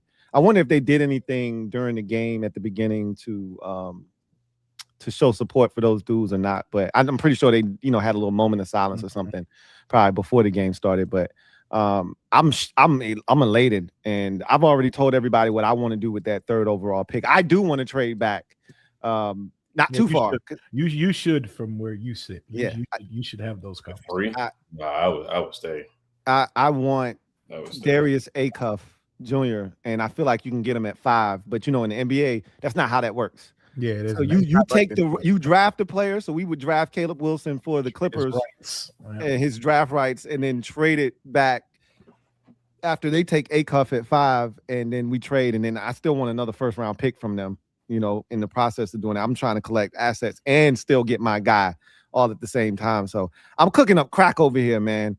Hopefully they see it the same way I do, but I'm excited. Nonetheless, we're going to add a really good basketball player to our young Memphis Grizzlies core. De'Ami wearing 6 is nasty work. I don't mind it. It works. Yeah, it works. I don't mind it. And I hope we get somebody Cardinals-esque. I'm trying to get off to a fast start. That Eagles bullshit everybody talking about, you can miss me with that. Not that we can't beat the Eagles. Give me the Falcons or the Cardinals week 1, man. Yeah, let me get the Titans, Falcons, Cardinals. And not that the Falcons are a pushover. Yeah, the Falcons are not chumps at all. They have talent. Yeah. Like, and I don't want to disrespect. Sadly, I have to agree. That's a fair fade. That's a fair week 1 fade. I'll take the Falcons, man. That's a good off the rip, but it's not nothing correct. Like, I'll say the Eagles for later. Yeah. We don't need to do that. We don't need to open up with the Eagles. Like, I ain't trying to. No, I'm not either. But I'm not trying to find out what Sean Mannion and company have cooked up in week 1 for Jalen Hurts. Let me take a look at what they out here doing so we can kind of game plan and figure out how we want to address that. I just want Durante and Blau to get their, get some experience under their belt first. Boy, I would love for us to blaze somebody in week 1, bro. Like on some feel good. 37-10 type shit. Hey, after the year we had last year, somebody gotta feel us week 1. Right. That's what I'm saying, bro. Like somebody, man, I would love to just blaze somebody week 1, bro. Shit out of the Cardinals again. Like hell yeah. Just go over there and smack them boys with a 40 burger right out the damn gate and just be like, yeah, 5 back, bro. Just start talking our shit again. I would love it, man. Like David Blau's the talk of the league after week 1. Like that would be so cool, bro. David Blau and Durante Jones. Oh my gosh, Washington's cooking up with something different this year. Can I talk my shit again? I want to be back on that again. No, exactly. Oh man, I love it. Andre 67 Poggers. Thank you for the super chat. Greatly appreciate you. Andre writes, Lou, listen to Life of Pablo in its entirety. Why did you cut off with Ye? His mid 2010s to late 2010s is good. Ghost Town, a top 3 Ye song. After Yeezus, could you blame me? Like, yeah, that was it for me. Like, Life of Pablo was great though. Like after Life of Pablo, it gets dicey, but Life of Pablo's great. After Yeezus, bro, I turned in my Kanye West card. I turned it in. Like that shit was it for me. Like, understandably so. Like I was so amped because you had Graduation, then you had my beautiful twisted. That's my favorite Kanye. Classic. That's my favorite. And if it is your favorite, I don't blame you because that was fire. Perfect. Because I'm a theme guy. I like it's really rare when artists is able to create an entire album where there's a specific sound throughout the album, but none of the songs sound the same. And then they never revisit that sound again. Songs from that album only sound like songs from that album. It's really hard to articulate, but like, it's like Camp from Gambino, that from Kanye. And it's really hard for me to think off the top of my head of another example of that. Like I just, as a music nerd, like music composition and stuff like that, that's why that's my favorite. Yeah, that album was fire, and it was the last album I felt like. And again, I maybe I'm not the one that should speak on this because I quit him before a lot of y'all did. But once his mom passed, he changed. Obviously, I don't think I'm saying anything. No, he did. And he did. That was the last album I felt like he still remained true to who he was. Because even on that one, he was like, suicide, he talked about like, thoughts of suicide. What kind of talk is that? You know what I'm saying? Like he was talking like even 808s and Heartbreak was good. Like that shit was really good. That's not my cup of tea, but I know people that swear about it. But that shit is sonically brilliant, bro. That shit changed music. Like that album. Anything Cudi influenced, I'm here for it. Bro, I remember when 808s and Heartbreak came out, bro. I remember it was like fall or winter. It was like an acquired taste, I can be honest about. Like at first it was like, what is this compared to what I'm used to hearing? And then it grew on me, and then it super stayed. Like I love it now. He kicked that album off with Heartless, bro. Heartless, one of my favorite songs ever, bro. Yeah, no, yeah. I like that song, but for me, that was heavy auto-tune era, and I wasn't big on auto-tune. I hated auto-tune. It was a bad auto-tune too, but it was just still beautiful. I just in a weird, disgusting way. Yeah, jokes on there though, man. That I was like, I'm good. But you had that album, and then you went from there to his comp with Jay-Z, Watch the Throne, and I'm like, this shit finna be fire. And then he dropped Yeezus, and I was like, what the fuck is this shit? I can't get jiggy with this. And after that, I was like, okay, because I could see the landscape was changing. Because even like the shit he was rapping on Watch the Throne wasn't what I was accustomed. I could see the shift coming, right? And so because sonically it was still a good project, so I rock with it. And it's Jay-Z, it's Kanye, but the shit he was talking about was such a vast difference to what he was rapping about before, which that shit's gonna change as you get money. That's a natural progression. It's gonna ultimately change. Yeah. I say a lot of artists also be like, if you want the old me, I already made it. Go listen to that. Yeah. We prefer if they stay with the same sound for longer, but they're like, nah, if you want to hear that, go hear that. Like go literally listen to the album I did that on. So I kind of see both sides a little bit. Jesus was too experimental though. Like I like bad. It was bad. I like artists experimenting with shit, but that shit was too all over the place. There was no cohesion, and I only really like 3 songs off. I like New Slaves, Blood on the Leaves, and Bound. I didn't really like anything else on that album. Yeah, you a good one, better than me. I think I only like 1 song on that album. So Blood on the Leaves was a great song. Bound 2 sounds like classic Kanye, and New Slaves was cool. But other than that, like you can miss me with it. Yeah, that album was all over the place, and I just got out after that. And then it kind of coincided with him wilding and shit, and I was like, yeah, I'm good on Kanye.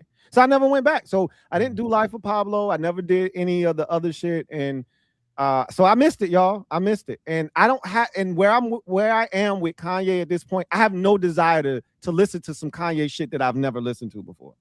Either I've already listened to it, or I haven't. And I'm not going to, because I'm not a Kanye West fan anymore. So not listening to like anything. He just put out a new album like 3 weeks ago, a month ago. Bully. Yeah. Bully. I have no desire to listen to that shit. Not 1 second of it.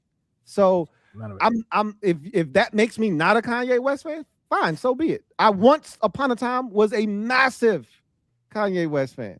I am not anymore, and I'm not ashamed to say that. So I don't think I'm going to listen to Life of Pablo. I think I'm good on that. But Rio telling me it's good. I think you would like it, Lou. You're probably right. He actually still had some real music ability on that joke, because I'm the same way. I've definitely tuned out a lot of Kanye over the years, and that joint hits. That joint. Yeah. Rio telling me, bro, you should listen to it. It had me thinking about it. Then I went and saw Michael over the weekend. I'm in my mic bag now. I'm just listening to Mike, bro. Yeah, man.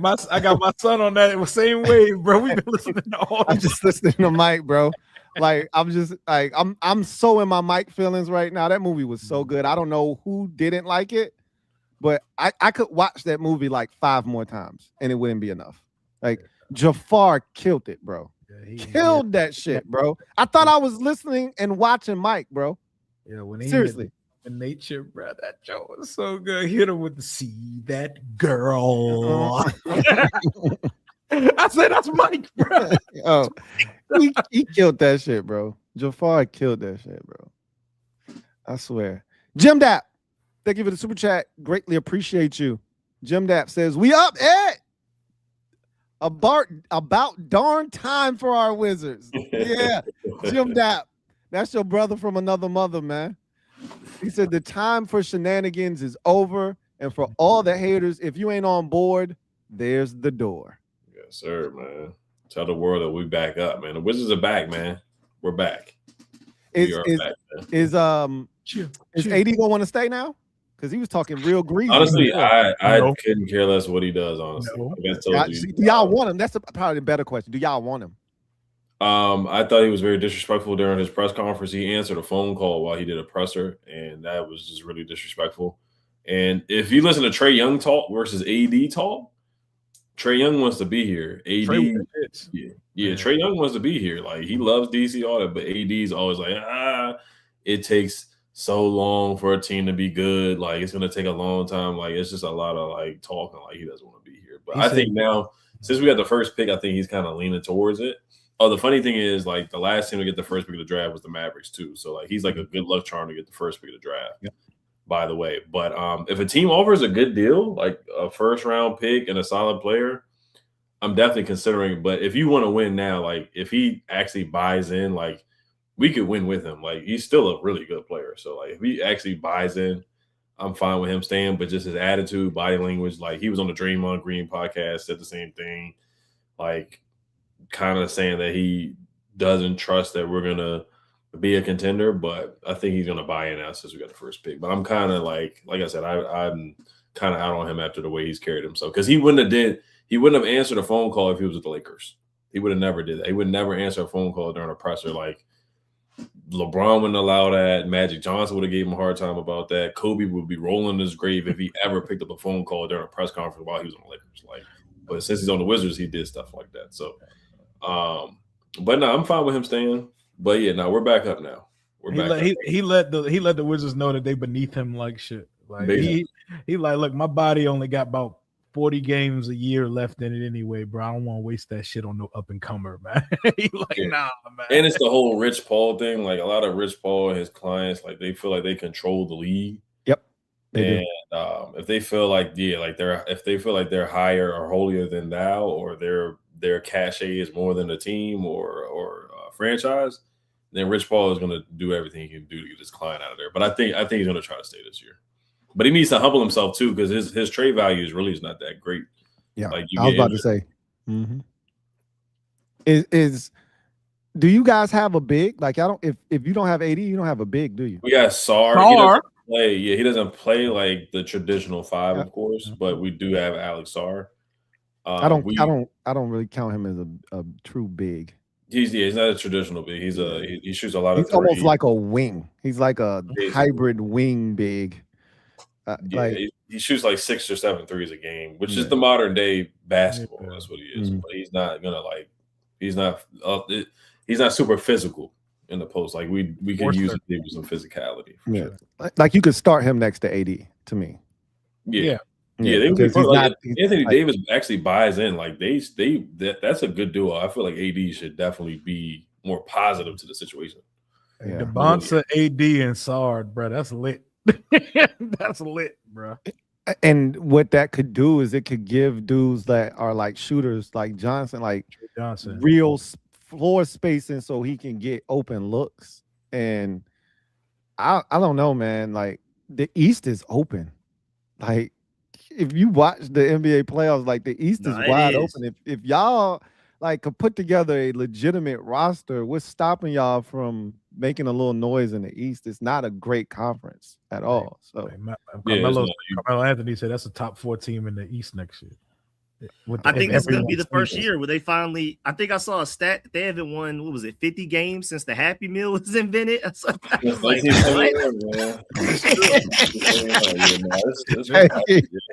hey, gauging the last time somebody had 50 wins with the Happy Meal is crazy, bro. Like I was like, what, dog?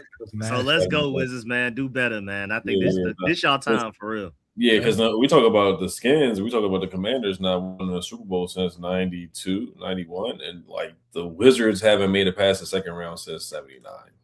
Like that's insane. Christ. Like that's really bad. Like it's hard to do that. Like even the Kings have made it to the Western Conference Finals in 2002. Some of the worst franchises have made it, like the Pacers. They just went to the NBA Finals. Yeah, they just went to the finals last year. Right. So like we deserve that out of every NBA team. Like we deserve the first pick of the draft. Like by far. I was shocked Adam Silver allowed it. Like I was shocked. I was happy for y'all because I could do nothing but think about y'all when I'm watching this joint. I know why we got the third pick. We did a solid for the NBA. So I know why we got the third pick. But I was like, hey, that's what's up, man. Wall is there. I felt like he was the good luck charm, honestly. Oh, 100%. 100%. Yeah. No, he got it done. And he's had a heck of a week. Like he's the basketball president of operations with Howard University now. Yep, I saw that. Mm-hmm.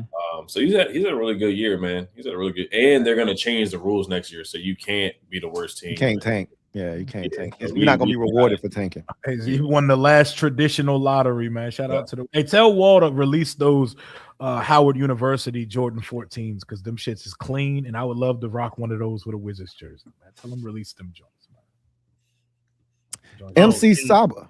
I just want to say real quick, Easy Cash did not lie. He said T-Pain and Cudi changed again. I would say raps, Lil Wayne's form and style of rapping and Cudi's melodies are probably the two most influential reasons to why music sounds the way it does now. I would easily say. Mm-hmm. Yep. Yeah. But and then T-Pain's run was insane. So yeah, I completely it was crazy. The remix god. The feature, the hook, the remix guy. Just insane. Remember posse cuts and mega remixes that was like 8 minutes long? You had to have T-Pain. You had to have T-Pain on it. It wasn't it, man. Bro, there was a certain sound, and you know when someone has their kind of thumbprint on something, you can hear their influence in it. Like in that same era, The Dream was huge. Like he was penning so many. You could hear his pen. In the, you know what I'm saying? Like there's certain guys and like there's definitely certain dudes and to your point, I think Wayne was one of those guys too, right? Like you could even hear his pen in some of these dudes' raps. You know what I'm saying? Yeah. Like Kanye was dominant. He was a dominant force, but I don't feel like people really took what he did and like made music like it. I feel like Wayne's rapping style and Cudi's like melody, sing rapping type of thing. I think those were more influential, even though Kanye was easily more. I mean, I feel like people don't understand how much Kanye and Pharrell ran New York rap for like a long time. Like all of their beats, everything was Dipset, Kanye. It's like it's really insane when you really go back and look at how dominant they were for New York. But just overall, I would say Wayne and Cudi. And the main person, the music sounds like now. Yeah, the main person that pulled from Kanye shit was like Travis Scott. Travis Scott kind of blended both of those sounds and like combined them and then put that shit on steroids with the sound. Like even sometimes too much degree sometimes. You're not wrong. You're not wrong about that. That shit be crazy sometimes. Like, all right, sometimes it's a little bit too much trap. Let's go a little bit back to Kanye a little bit. Just a little bit more Kanye. Yeah. MC Saba, thank you for the super chat. Greatly appreciate you. Thank you for the 15 spot. One of them odd numbers. I love it. Unique. That's that Sam appreciate you. Kangs, I thought I wouldn't see y'all till Thursday. Hey, I told you we gonna be popping up trying to at least twice a week, man. We gonna try. Also, Ed has been hilarious. Hey, Ed, look. He's on cloud 9 right now, bro. Ed is on one of those emotional highs right now, bro. That lottery. He's probably the most awake out of any of us.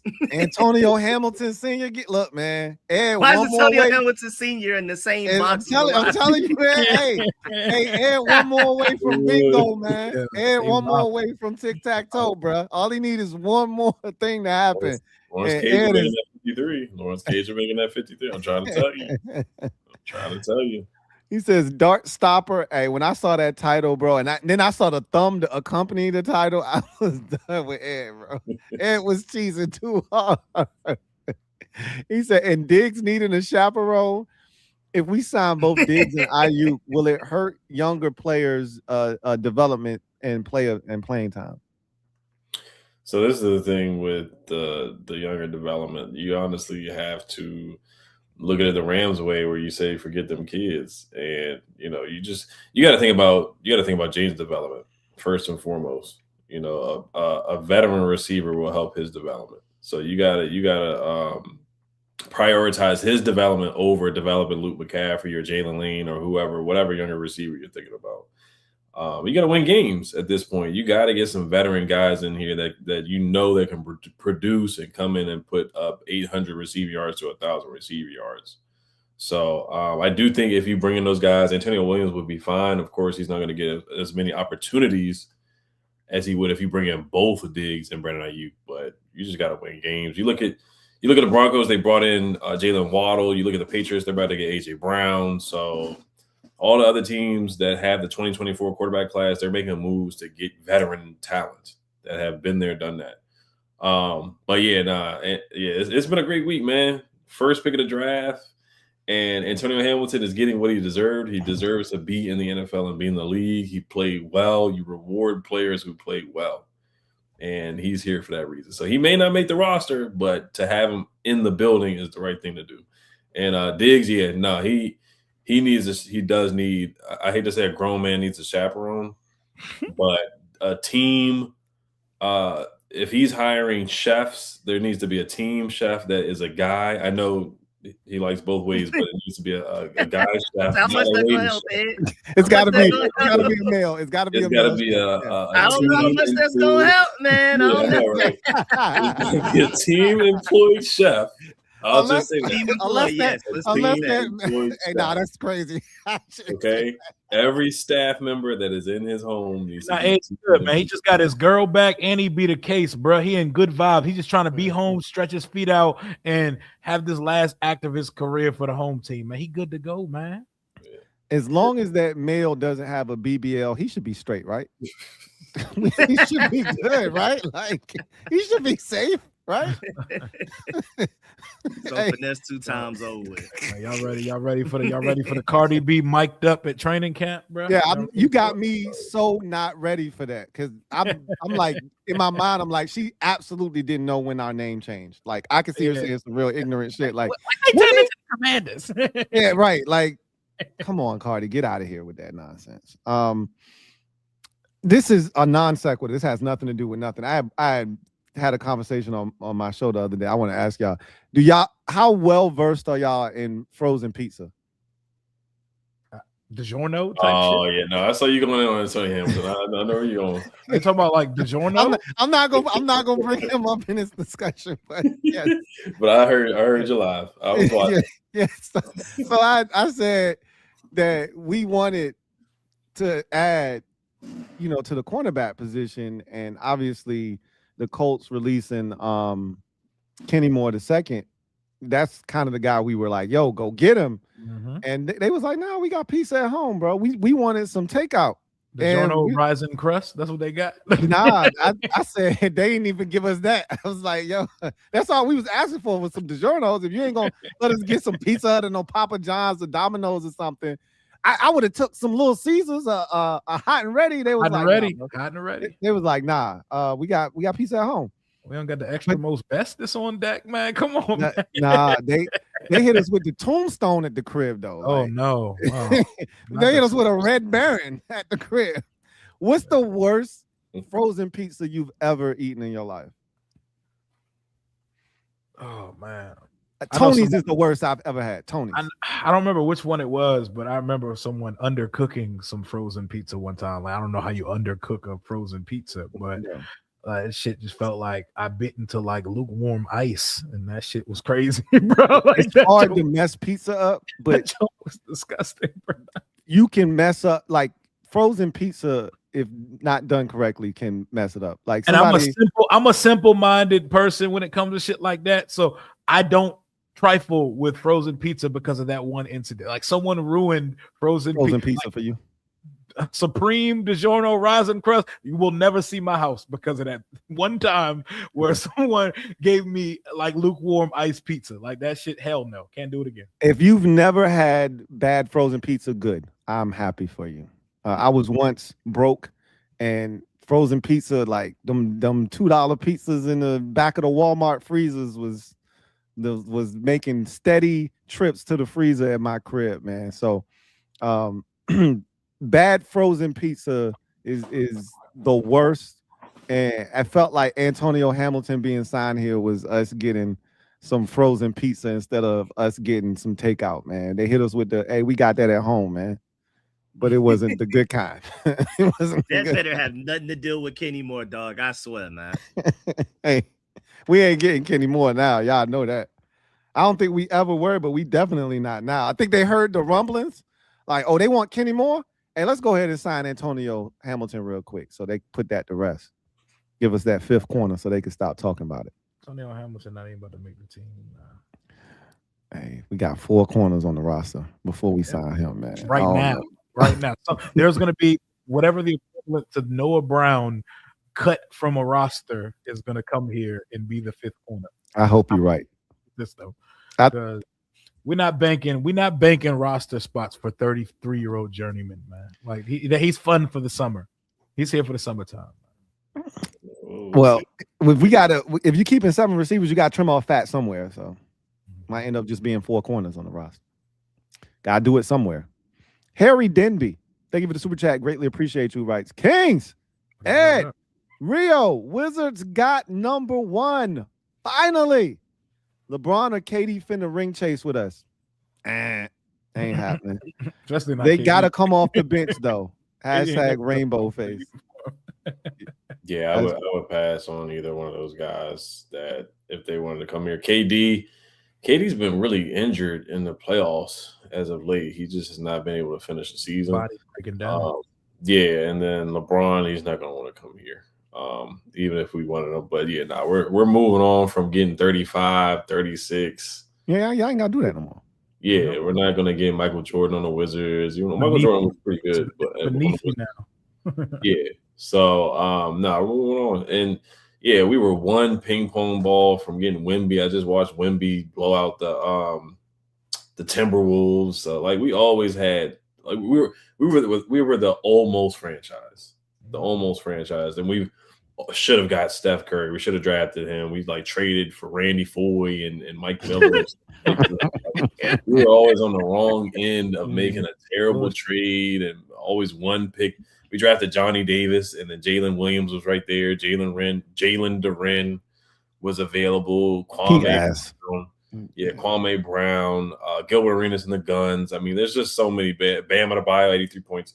I mean, there's just so many bad moments. Like the Bam Adebayo, 83 points didn't faze me because I've seen so many bad moments with the Wizards, and we finally got a good moment. Like when Popeye Jones threw the ball in the air. Was that Michael Ruffin? Was that Michael Ruffin? Yeah, Michael Ruffin's ugly. I was locked in. Yeah. I was a diehard at the time. I remember that. The Mo Peterson. Yep. So I mean, it's like Mo so much bad that I've seen that it's like finally we got some lottery luck.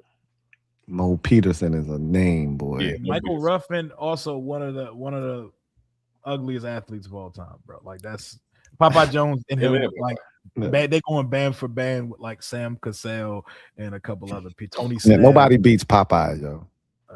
Popeye Jones makes me mad. Popeye Jones, that's a gargoyle. That's a real life gargoyle. Yeah, nobody beats Popeye Jones, man.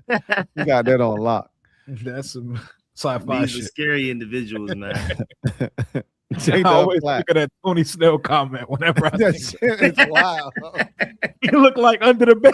Hey, respectfully, man. Hey, shout out to Tony Snell.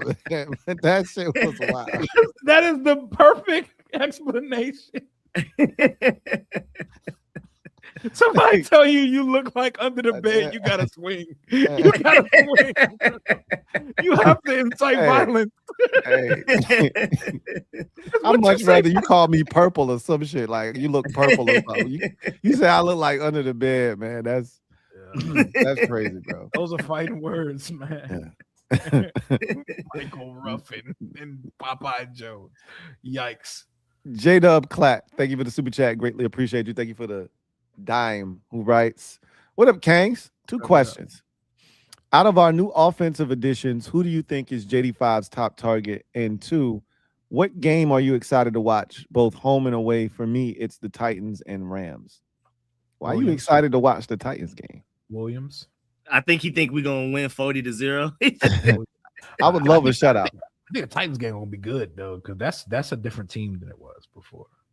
We aren't allowed to look at anybody and just assume it's a dub. Yeah, because we was fooled last year. Yeah, as much as we want to talk shit about Arizona, Tennessee, we gotta actually beat them teams. We don't have the ability to just talk shit about teams like that. You said Williams, I agree. Easy answer. Williams and Chig are going to be neck and neck, I think, because he loves throwing to the tight end, and I think Chig is going to be a guy that he realizes, anybody that I can get it to, and they can do work and damage without me having to do a lot of the work myself. Like that's going to be music to Jaden's ears, bro. Like him not having to do the heavy lifting, not having to throw somebody open. They catch a 5-yard pass and turn it into a 27-yard game. Yeah, sign me up for more of that. What is this guy? This guy's open. Yeah. What is this? Oh my God. You're allowed to be that open in the NFL? Well, let me throw you the football. And we're excluding Brennan Ayuk because he's not here yet. Yep. That's if I had to choose between Chig and Antonio, though, that's a really tough one. Just because I think it will eventually be Antonio, but I'm just not sure how long it's gonna take for Jaden to trust him enough to target him that much. I think early on is gonna be Chig. I think Antonio will take over at some point. Yeah, I can see that.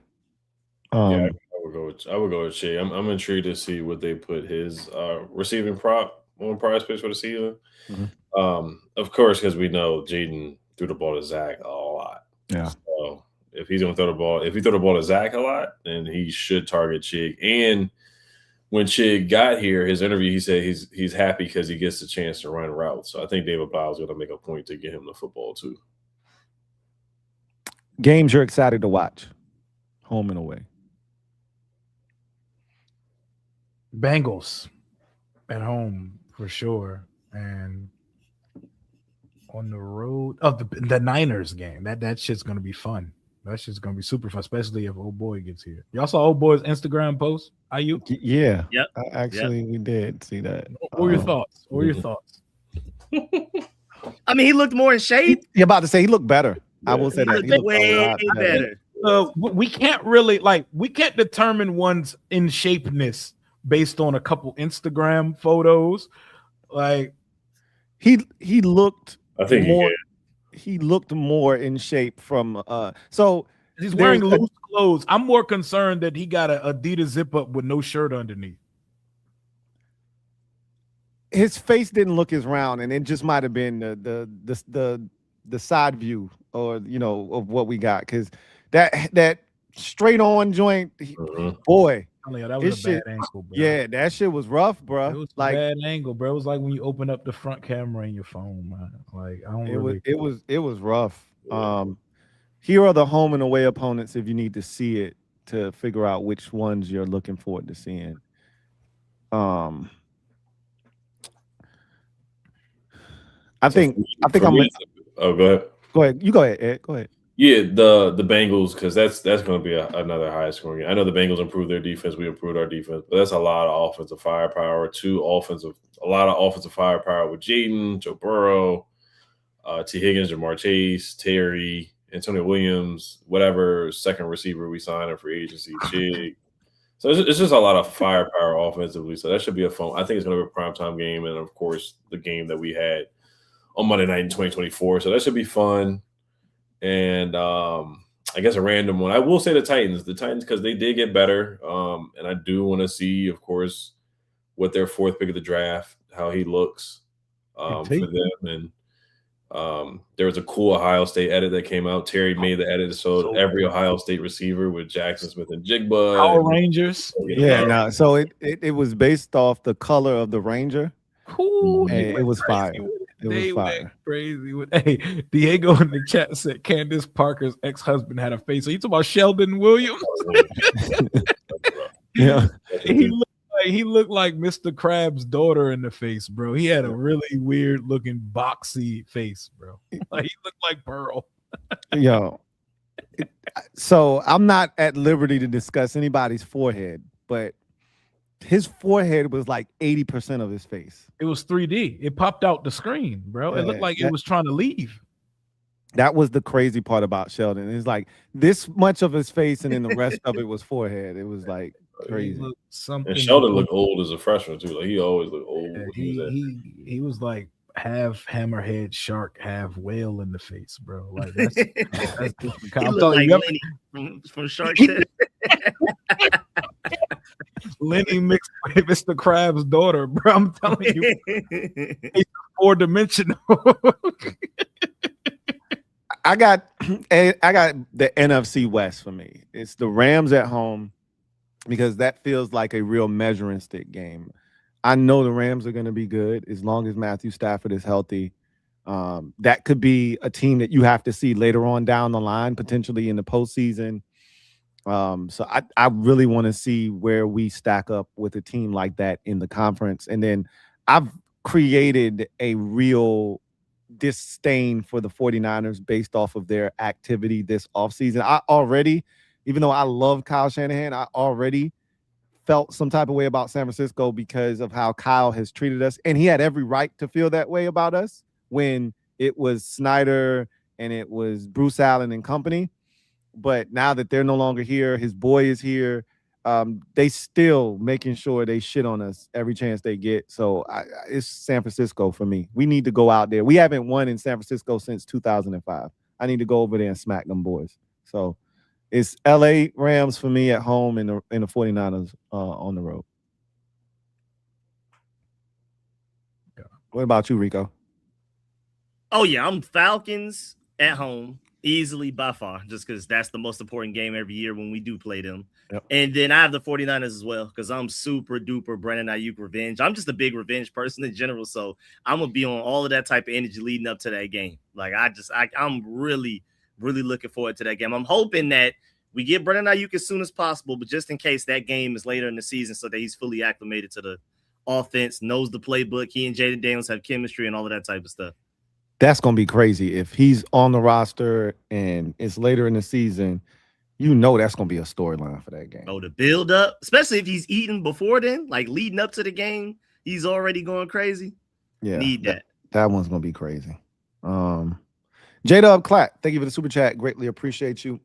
Double up. Thank you for doubling up. Who writes? Also, hot takes. JD5 comeback player of the year. He would qualify for that, wouldn't he? Sonny Styles comeback player of the year. So he wouldn't qualify for that. Rookie of the year, maybe. And then top 10 defense this year. Hashtag much love to the Kings, man. We appreciate you for that. Right back at you, man. Yeah, we really do appreciate you, man.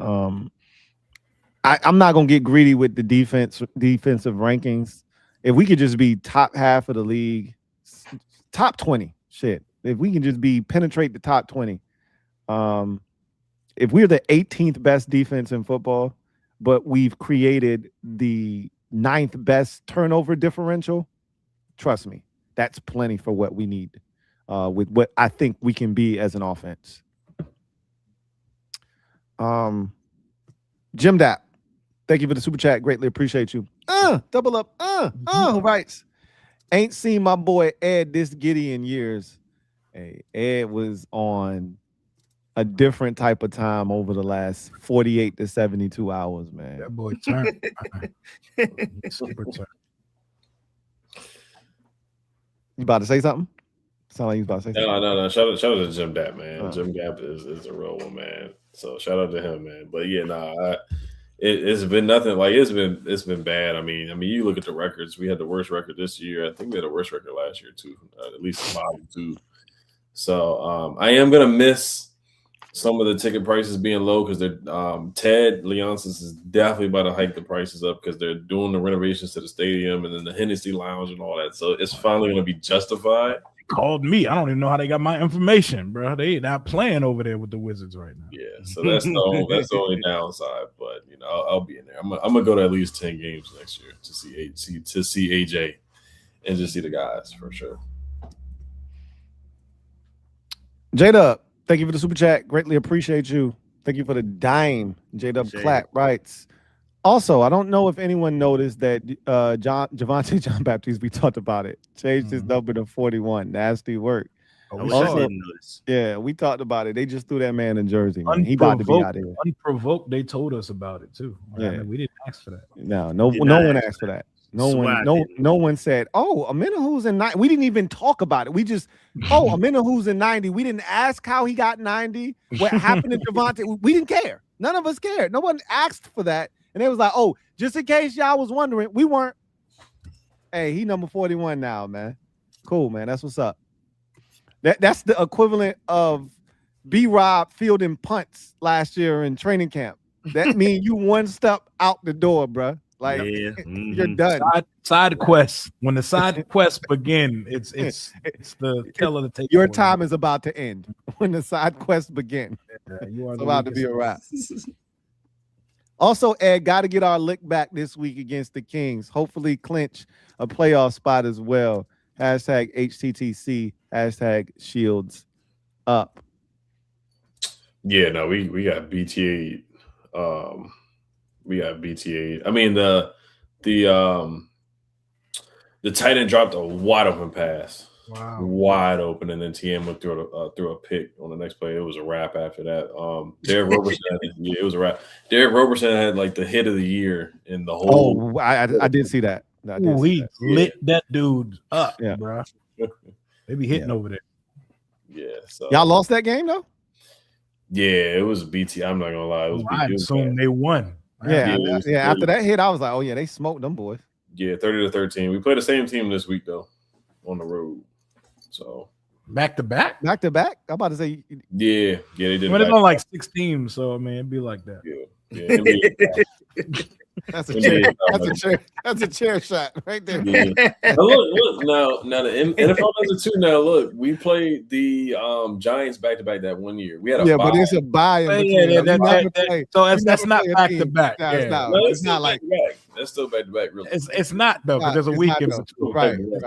It was a bye, but it's still back to back. not, bro. This ain't the W, man. Shout out to the UFL though. Hey, chill out, man. Chill out, man. McAllister, thank you for the dime. Greatly appreciate you. Right. What's up, Kangs? What up, McAllister? What's good? What's good? Salute to the Zards. He says AJ or Caleb for me. Sonny rocking 52 is lumpy as F, but he still looks like a creative player. He moves like a DB. Antonio Williams looks like AB. We up and he's stuck, man. Hey, man I was excited to hear when they asked him what 3 receivers he looks at. That answer got me excited. Yeah, that list. He said AB. He said I was on JSN before last year. He made it known, like I've been on JSN, and he said I think Devontae Adams as well. Adams, he said he's so smooth. Someone who hones in on his craft. We got a technician on our hands. Bro, he's a dog, route running trio right there. I would also add to all 3 of those guys, even as highly touted as like maybe a couple of them were coming out of the draft, all of them far out produced their hype coming out of the draft. And so I feel like that's another distinction to where he picked 3 guys that weren't like super hyped up coming out and then balled out way beyond what people expected. Even I mean Jackson Smith and Devontae had relative hype coming out, and then AB was nothing. I think he was like a 5th or a 6th round pick or something like that. And he had one of the more dominant runs we ever seen, and he's a 4.7 guy. Antonio Williams a 4.40 guy. Like people keep forgetting that part, like that he's fast too. Like he's fast as hell, bro. 2 ticks away from being a 4.3 guy. Yep. And he actually plays like it. Yep. Like, You know what I mean? Matthew Golden, a 4.240, does not play like that was fake. 4.240 guy. Yeah. That was so fake. I'm still confused how he got He can run very fast in a straight line, but not with a uniform. And there's a difference. Lee, thank you for the super chat. Greatly appreciate you. Right. Y'all the best, man. We appreciate you, man. You the best, bro. We appreciate y'all, man. Shout out to the Legion, bro. Shout out to the Legion, man. Let's get a quick hand clap for the Legion. Yes, sir. Really appreciate y'all, man. Corin Smith, thank you for the super chat. Right. Sup, Kings? What's up, Corin? Get Diggs or keep Debo. Hashtag SOTG. How we keep him? He gone. Yeah, nah. Yeah. Neither. But if I had to choose, like I don't mind Diggs, but neither. I wouldn't mind Diggs being here though. If he was brought in here, it's just all the extra stuff that come with him is the problem. And it's not like a super bad thing. It's just like now the Cardi conversation comes into play. Now we talking about this and all the extra stuff. I don't really need that shit. He don't distract nothing that happens on a football field on Sunday though. So it don't, but it's just extra conversation that I don't want to be a part of. Like you can miss me with that. You ain't trying to hit a baby mama drama on Sunday. None of that shit, bro. He invited Cardi, but he invited the side Jones and put him in the section next to him. None of that shit, bro. None of that shit. None of that drama, that social media shit that I be trying to avoid. That all that shit come with Stephon Diggs. I'm good on that, bro. But he's still Kahoot. And we can use it. He out here. He liking pictures of edits of him in the Washington. He Von Millerin, bro. He politicking, bro. He is Von Millerin right now. He got a lot more in the tank than Von, though. He Von Millerin his ass off. And AP seeing that shit and don't give 2 shits about none of that. AP like, yeah, that's cool. HTTR a lot. Thank you for the super chat. Greatly appreciate you. Writes, what Redskins game made y'all cry, good or bad? 2012 wild card round. I was there, and the usher, like I don't know, are they called ushers, field attendant? Someone had to come over and like tell me like everybody left. Like you got. I know, man. I know it hurts, man, but you gotta. They told you gotta get up. You ain't gotta go home, but you gotta get up. I was like despondent and just sitting with my face in my hands. Like I looked at him and was like, "Bruh, it's over, bruh. he's never gonna be the same. And he was like, yeah man, I know, bro. But you gotta get up, bro. You gotta get up. I had water in my eyes, bro. Yeah, that's wild. That's funny as hell. You pouring out your heart to this man. He's like, yeah, man, I get it. But yeah, you gotta leave. That's crazy. That's crazy. Crazy, bro. But you gotta go, man. Hey, I've never really cried off of a game per se. Like, it's probably been a long time since I think I was like super small when we lost to Dallas when they came back and beat us. That one hurt. 41-35. That was the first game of like the 1999 season. But I will say I had like my shit welled up in that same season when we lost to Tampa Bay, when they snapped, when Dan Turk snapped that bitch back and we didn't even get the kickoff. Brett Conway didn't even get to kick the football. I thought we could make it to the Super Bowl that year. That shit, hoit. When B Mitch ran that opening kickoff for the second half back, we went up 13-0. You couldn't tell me we wasn't finna beat the damn Bucks, bro. My dad was going crazy, bro. That shit, hoit. I think that day, what was developed in me was my hatred for specialists, because I done heard my father MF the special teams so many times because of that box field. I think that birthed my special teams players. That might have been it. Yo, that shit, because the Bucks weren't even that good, bro. They was talking Super Bowl in my house. I remember my dad and his we were good enough that year. They were like, there's no way we're not going to the Super Bowl. And then that happened. And then it was just a lot of MFs. And yeah. We were banged up, though, too. Brad Johnson was hurting at the end of that season. We weren't the same team, but we were good enough. Defensively, offensively, we were good enough. And I don't know if we would have beat the greatest show on turf. We probably wouldn't have the next week, but I would have loved. They had the team to go band for band with them, though. I would have loved to have seen us give it a run, and I felt like we were robbed of that. So that was the last time my shit welled up like that. Oh, I definitely had water in my eyes the night we beat the Lions too. I forgot it said good or bad. Like I had real water. It was nothing but pure joy. It wasn't no water for me, but I was on cloud 9, bro. Mm-hmm. What about you, Rico? Ed, y'all got any games that evoke that type of emotion out of y'all? I don't really ever cry from sadness. It has to be something like super happy. So like nothing Commanders. I'll say nothing. Commanders, nothing. Georgia, yes, but that's reserved for winning Super Bowls. Purely, that's it for me. I don't cry tears of joy. I'm the opposite. See, I'm the opposite. You have to be super sad to cry. If I'm happy, once I'm sad or mad, I just get cold. I'm an extreme like feeling person. So if I feel extremely one way, whether that's positively or negatively, I'm a waterworks, bro. Like I'll let it out, bro. Like I will cry. Some beautiful shit will make me cry. That shit is so beautiful. You know what I'm saying? Like something really good or beautiful, like a great moment. Like in certain things I've watched, like if somebody like achieves something you never expect, that can get me. Like, that should get me, bro. That'll get me. Sadness, I turn cold. I think it's just a natural defense mechanism I probably built as a kid. I can't get too sad. It's like a certain level, then it's just shut down.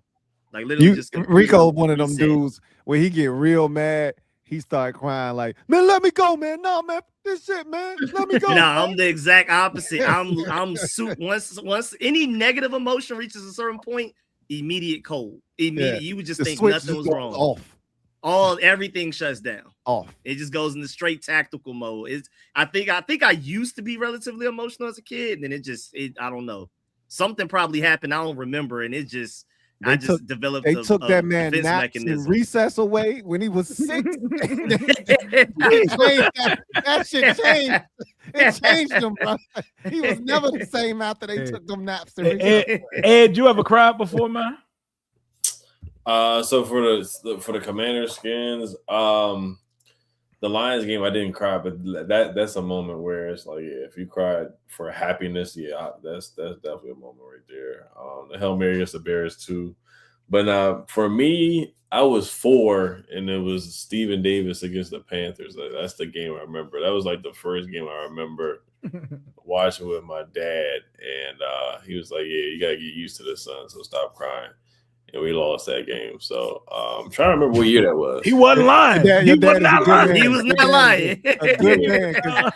He was trying to prepare you for what Don't was cry, coming. son. This is what they do now. Yeah. My dad, a Cowboys fan, and he said, "Hey, it's gonna be a lot more of these for you, bro. Tighten up." So, like, yeah, he prepared me for what was to come. I can't even imagine Ed shedding a tear, bro. Like, that's why I asked him. Like, I wasn't even talking about sports. Have you ever cried in your life before? Ed just looked like he'd be despondent. Like, the worst shit can happen to Ed, and he looked like he'll just be. He just sits with it, blank stare, just like. Like the Alonzo Mourning meme, like just like.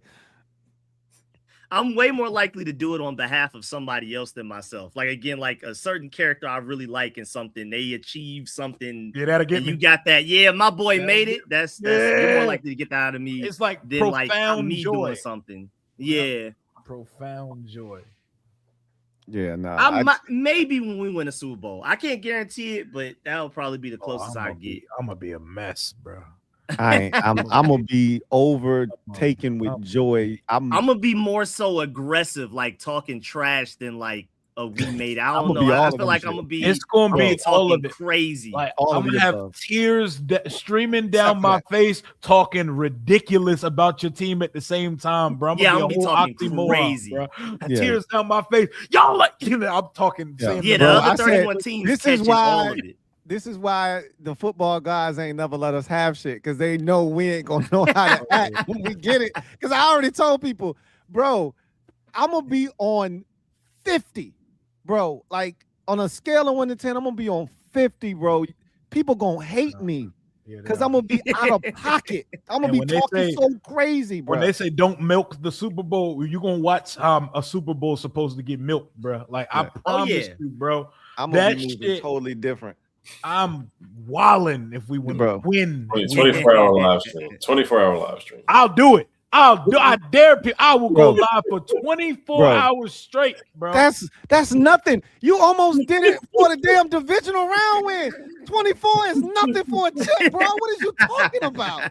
That's done. That's in the bag.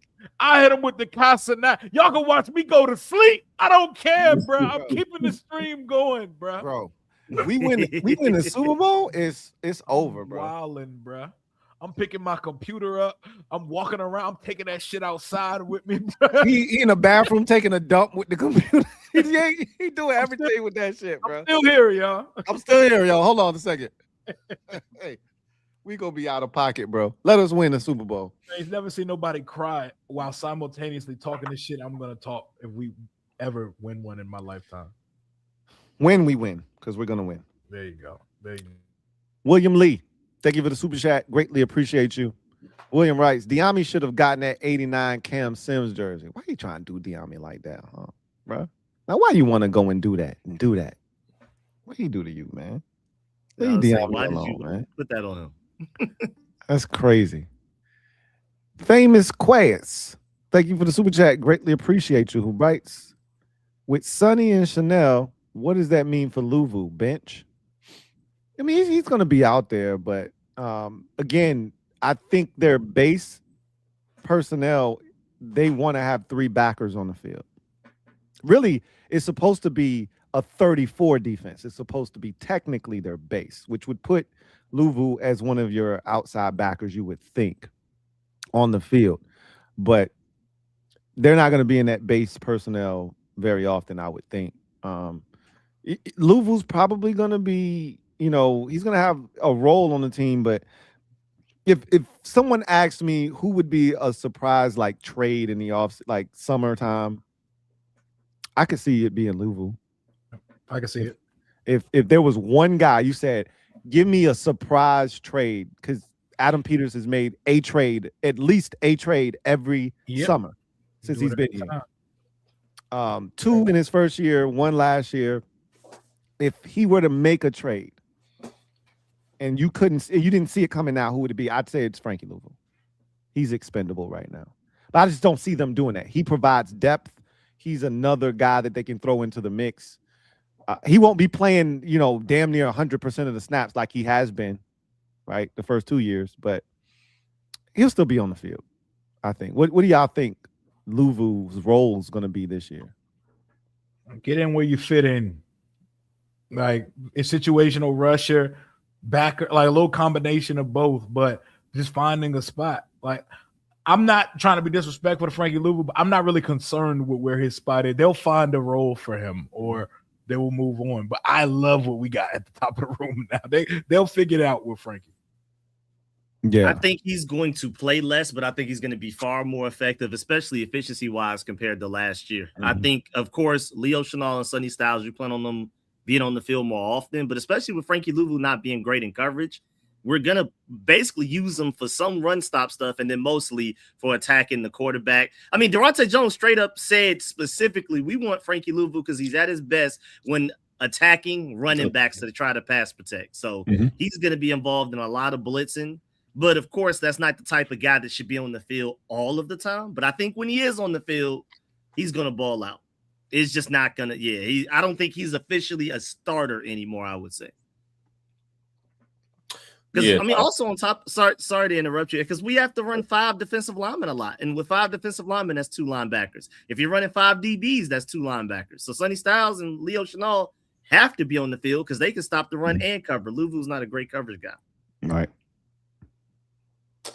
Yeah, no, in the presser, he said he wants them going up against running backs, going downhill. And then, last year we used him as a defensive end because we just had so many injuries at the edge rusher spot. So I think he'll go back to naturally what he does best back in 2024 when he had the all-pro season, slowing down the run game, just getting out after the quarterback, not thinking too much, screw loose, ooze, where he was tackling, sideline, moving well.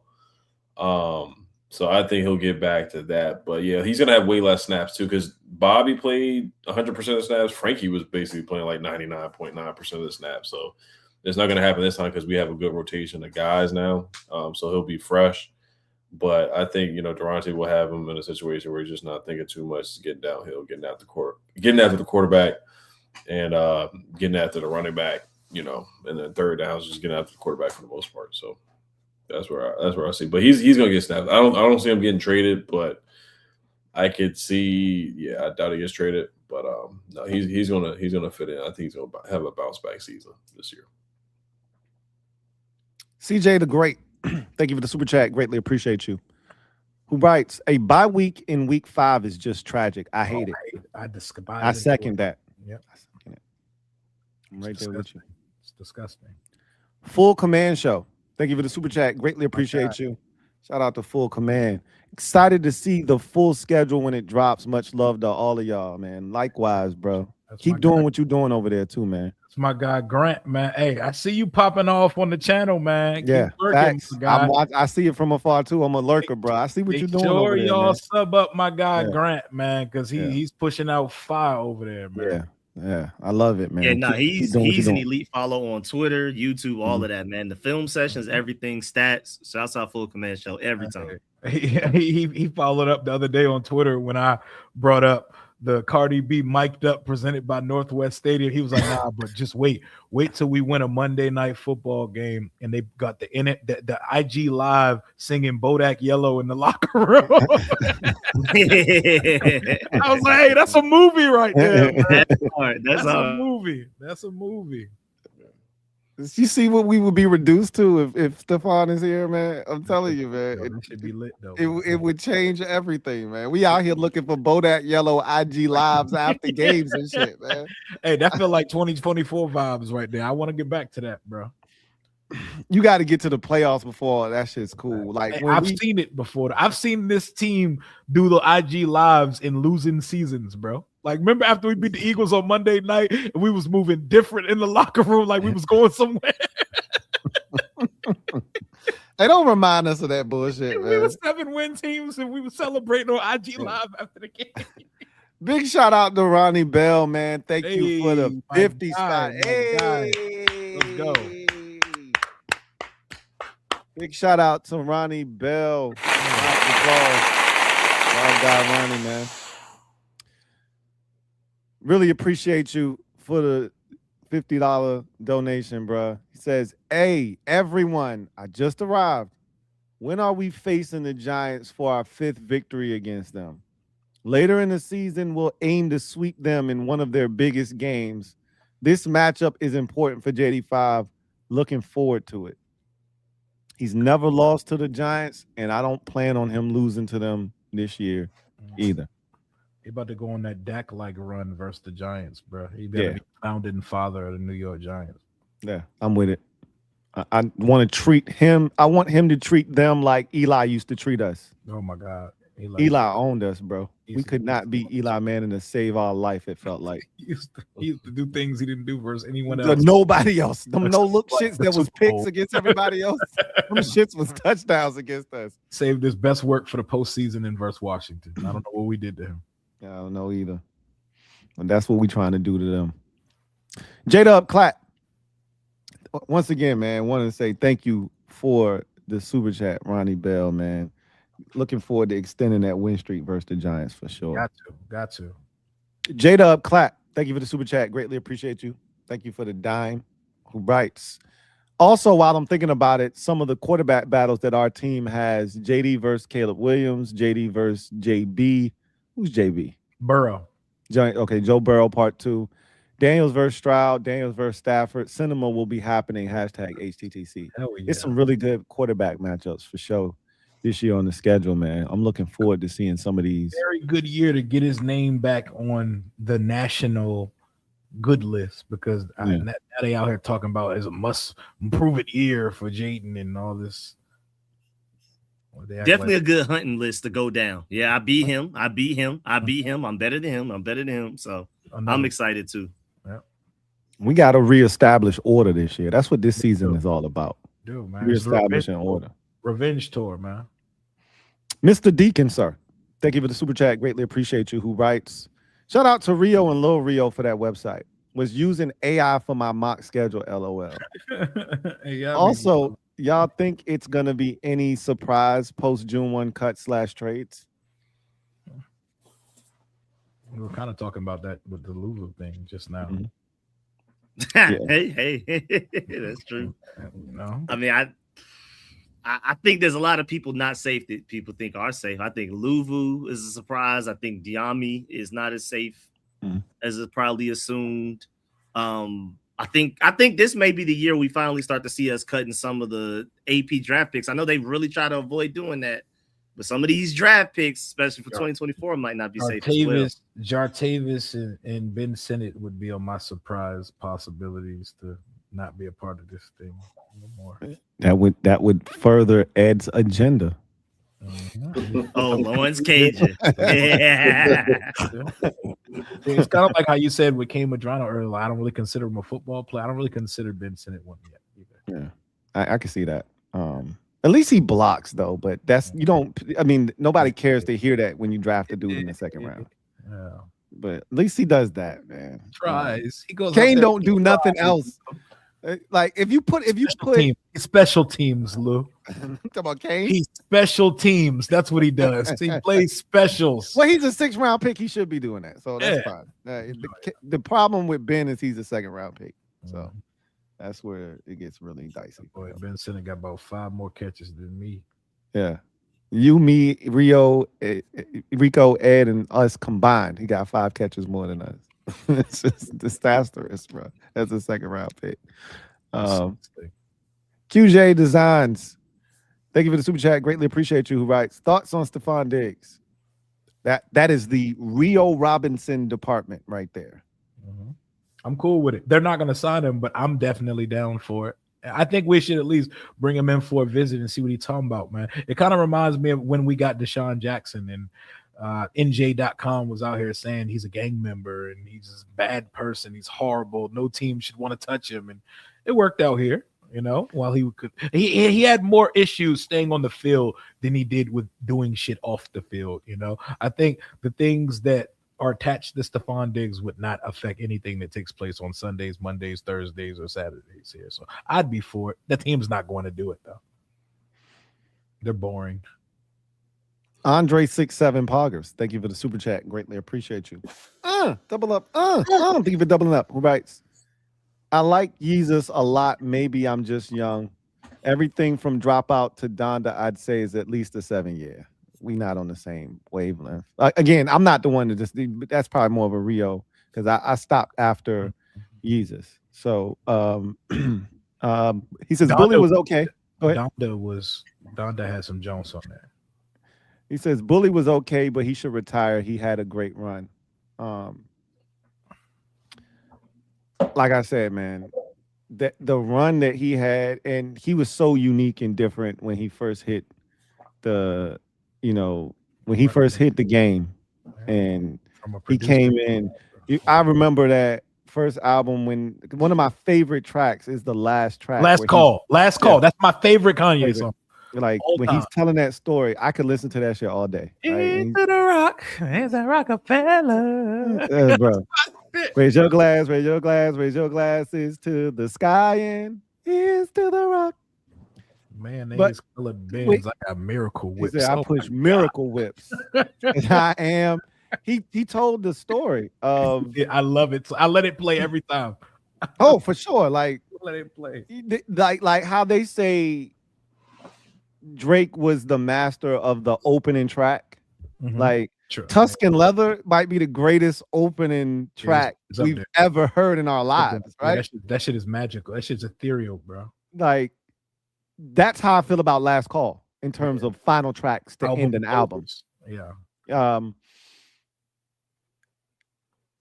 When he was talking on that album and he was kind of, talking about, I lost my thought now. I had something really definitive to say, right?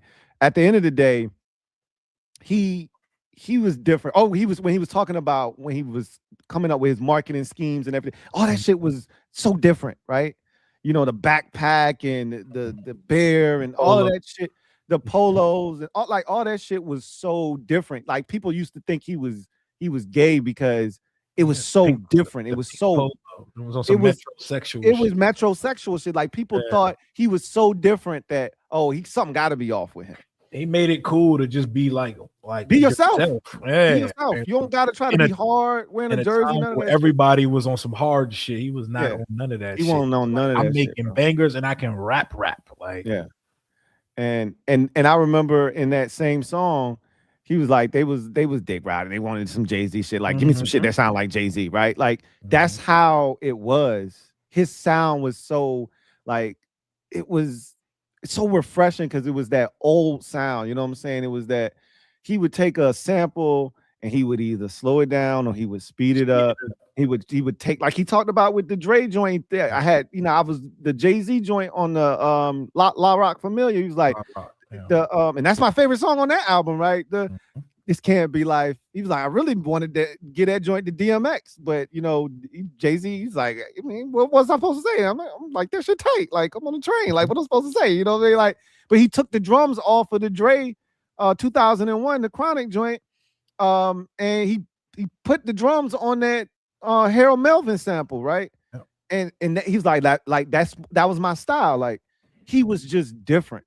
And the sound he produced then was so like melodic and sonically it just and soulful. It was I feel like the music started to lose the soul, and that was the main part that lost me. That was it. You just basically said what I was trying to say, and that was what I fell in love with Kanye. And I feel like when his mom died, he lost that portion of his ability to create, like that soulfulness. He was more dark. He had lost that portion of his creative creativeness, and he never really got recaptured that, I don't think. But again, I haven't listened. Maybe there is some of that still in there, but I'm good. Was fire too. That Genius jump, that shit was like that. Did you watch that? Oh, I watched that. Oh yeah, that shit was great. But it was sad too. It was sad. Very. The beginning of that was the Kanye that I fell in love with, and then as you got to the end, it was all of the shit that I hate about what happened to him. You know what I mean? So, but that's must watch. If you're a Kanye, if you wherever a Kanye West fan, that's a must watch for sure. You're just a fan of like people coming up like and watching a phenomenal story. Like that shit's great. To have the foresight to have a dude following you around when you're nothing. When you're just a producer, you're a producer. And he hadn't even got on yet. Yeah, he had. You know what I'm saying? He was following him around when he was doing shit in Chicago locally. Mm-hmm. Yep. You know what I'm saying? To have the foresight to have someone follow you around because you like, I'm going to make it at some point and this is going to be relevant. That's some Last Dance Chicago Bulls 98 shit, bro.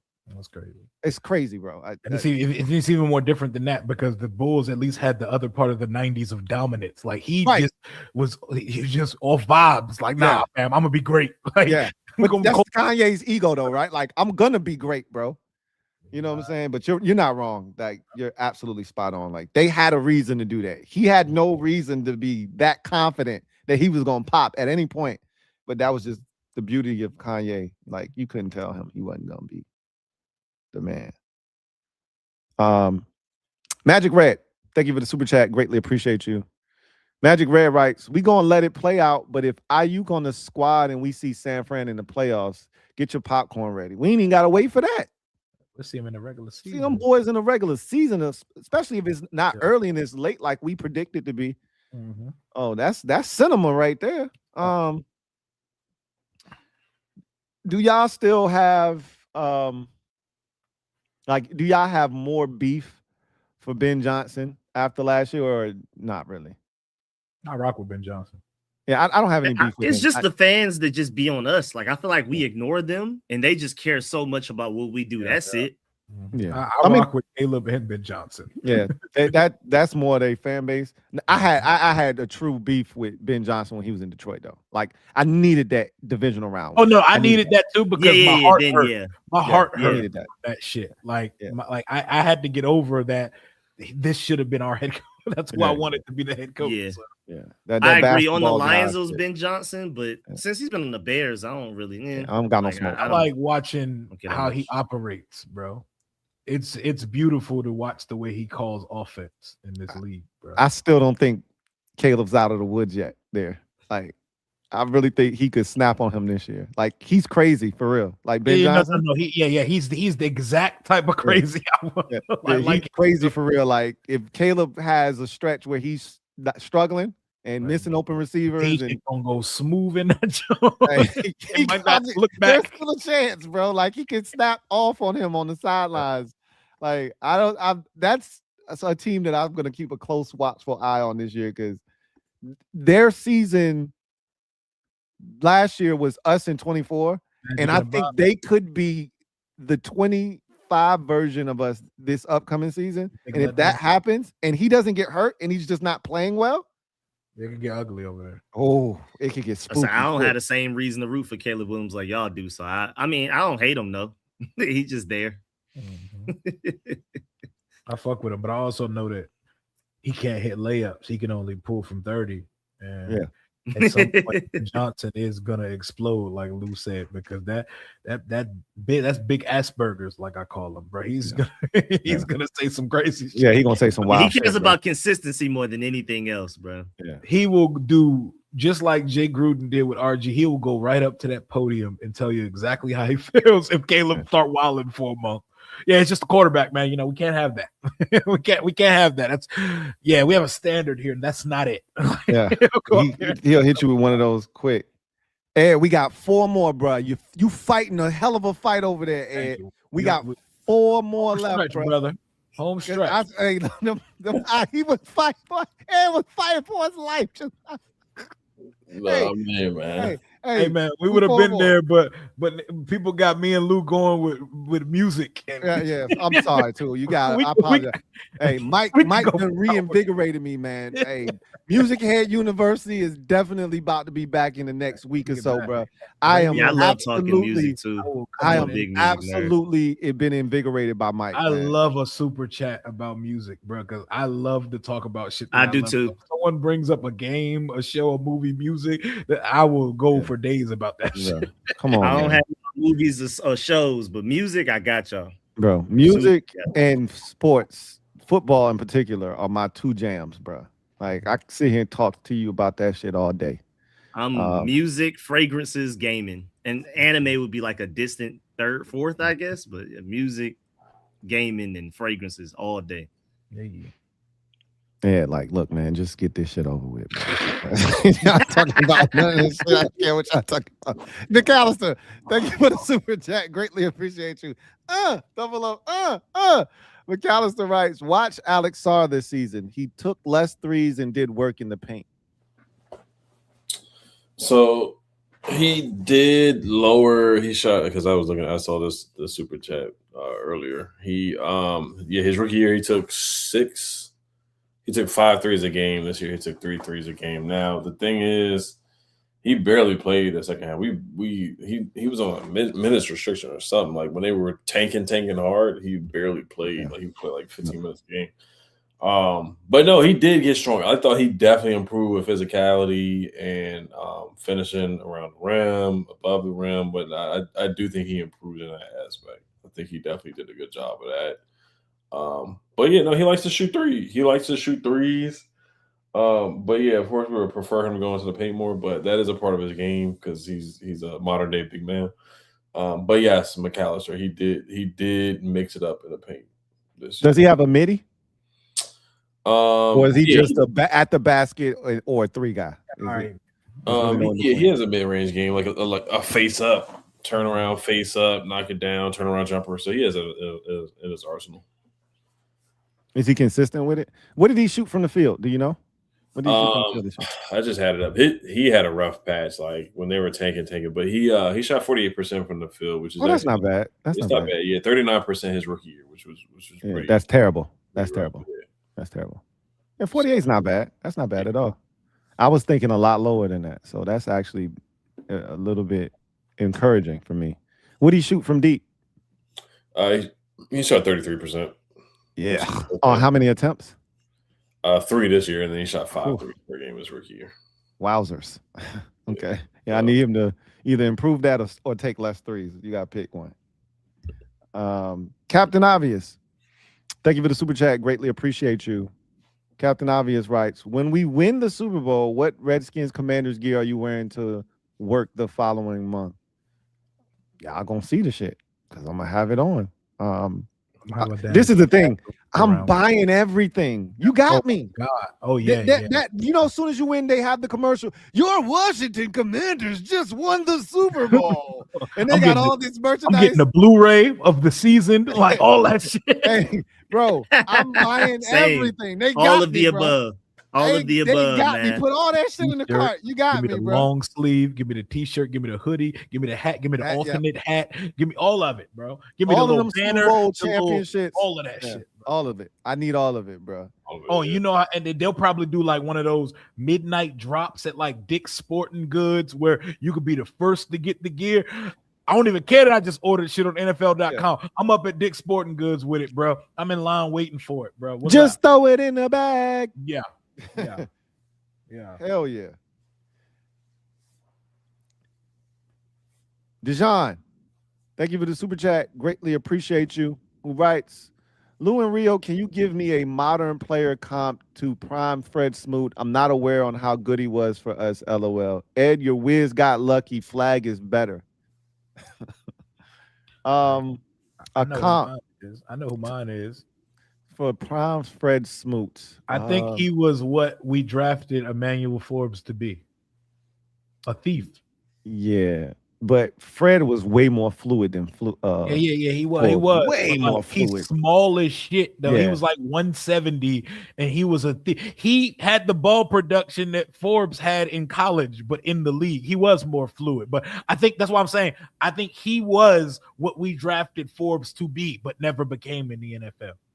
I think he had like 16 picks in his rookie contract here. Like 16 picks in your 4 years here is crazy, bro. He's averaging 4 picks a year. Yeah, because he was definitely undersized. Mm-hmm. He's like 170. Smoot played bigger than his size, though. Yeah. He played way bigger, and he wasn't afraid of nobody. Like Smoot would challenge any receiver. He could run. as Rio just mentioned, he had tremendous ball skills. Like he could track it down the field.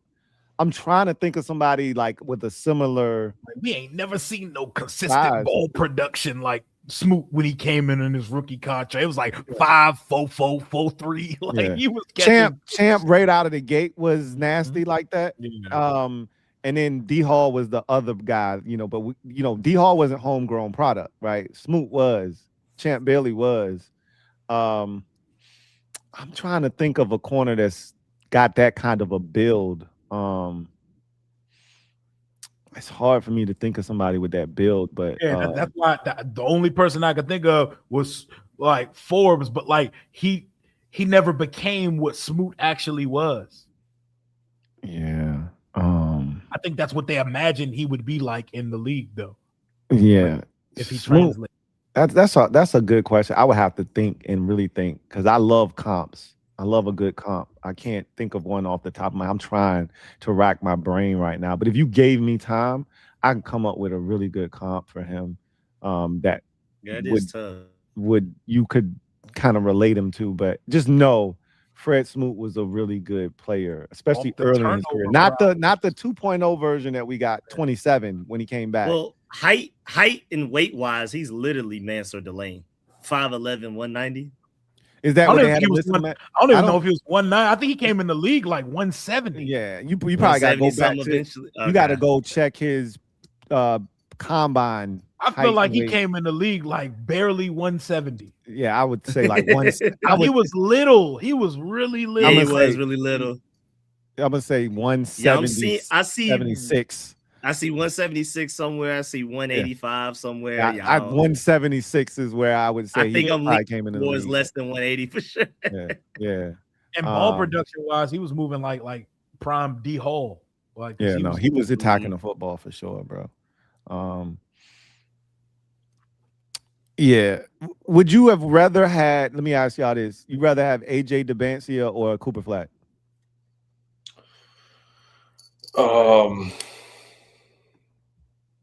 That is a good one. For me, that's like that though. Yeah, I'm actually starting to lean towards AJ. It's crazy, bro. It's also wild because you watch Cooper do it in the league.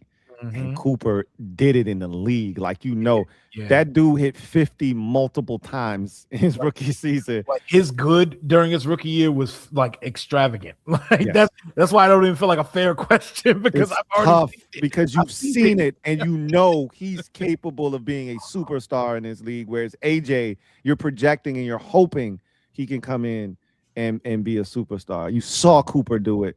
So that's a tough one. I also like that, bro. That boy, 42. I like him too. Like, I don't really feel like I remember Rio, hell, even talking to Peterson's dad, he was responding to you on X.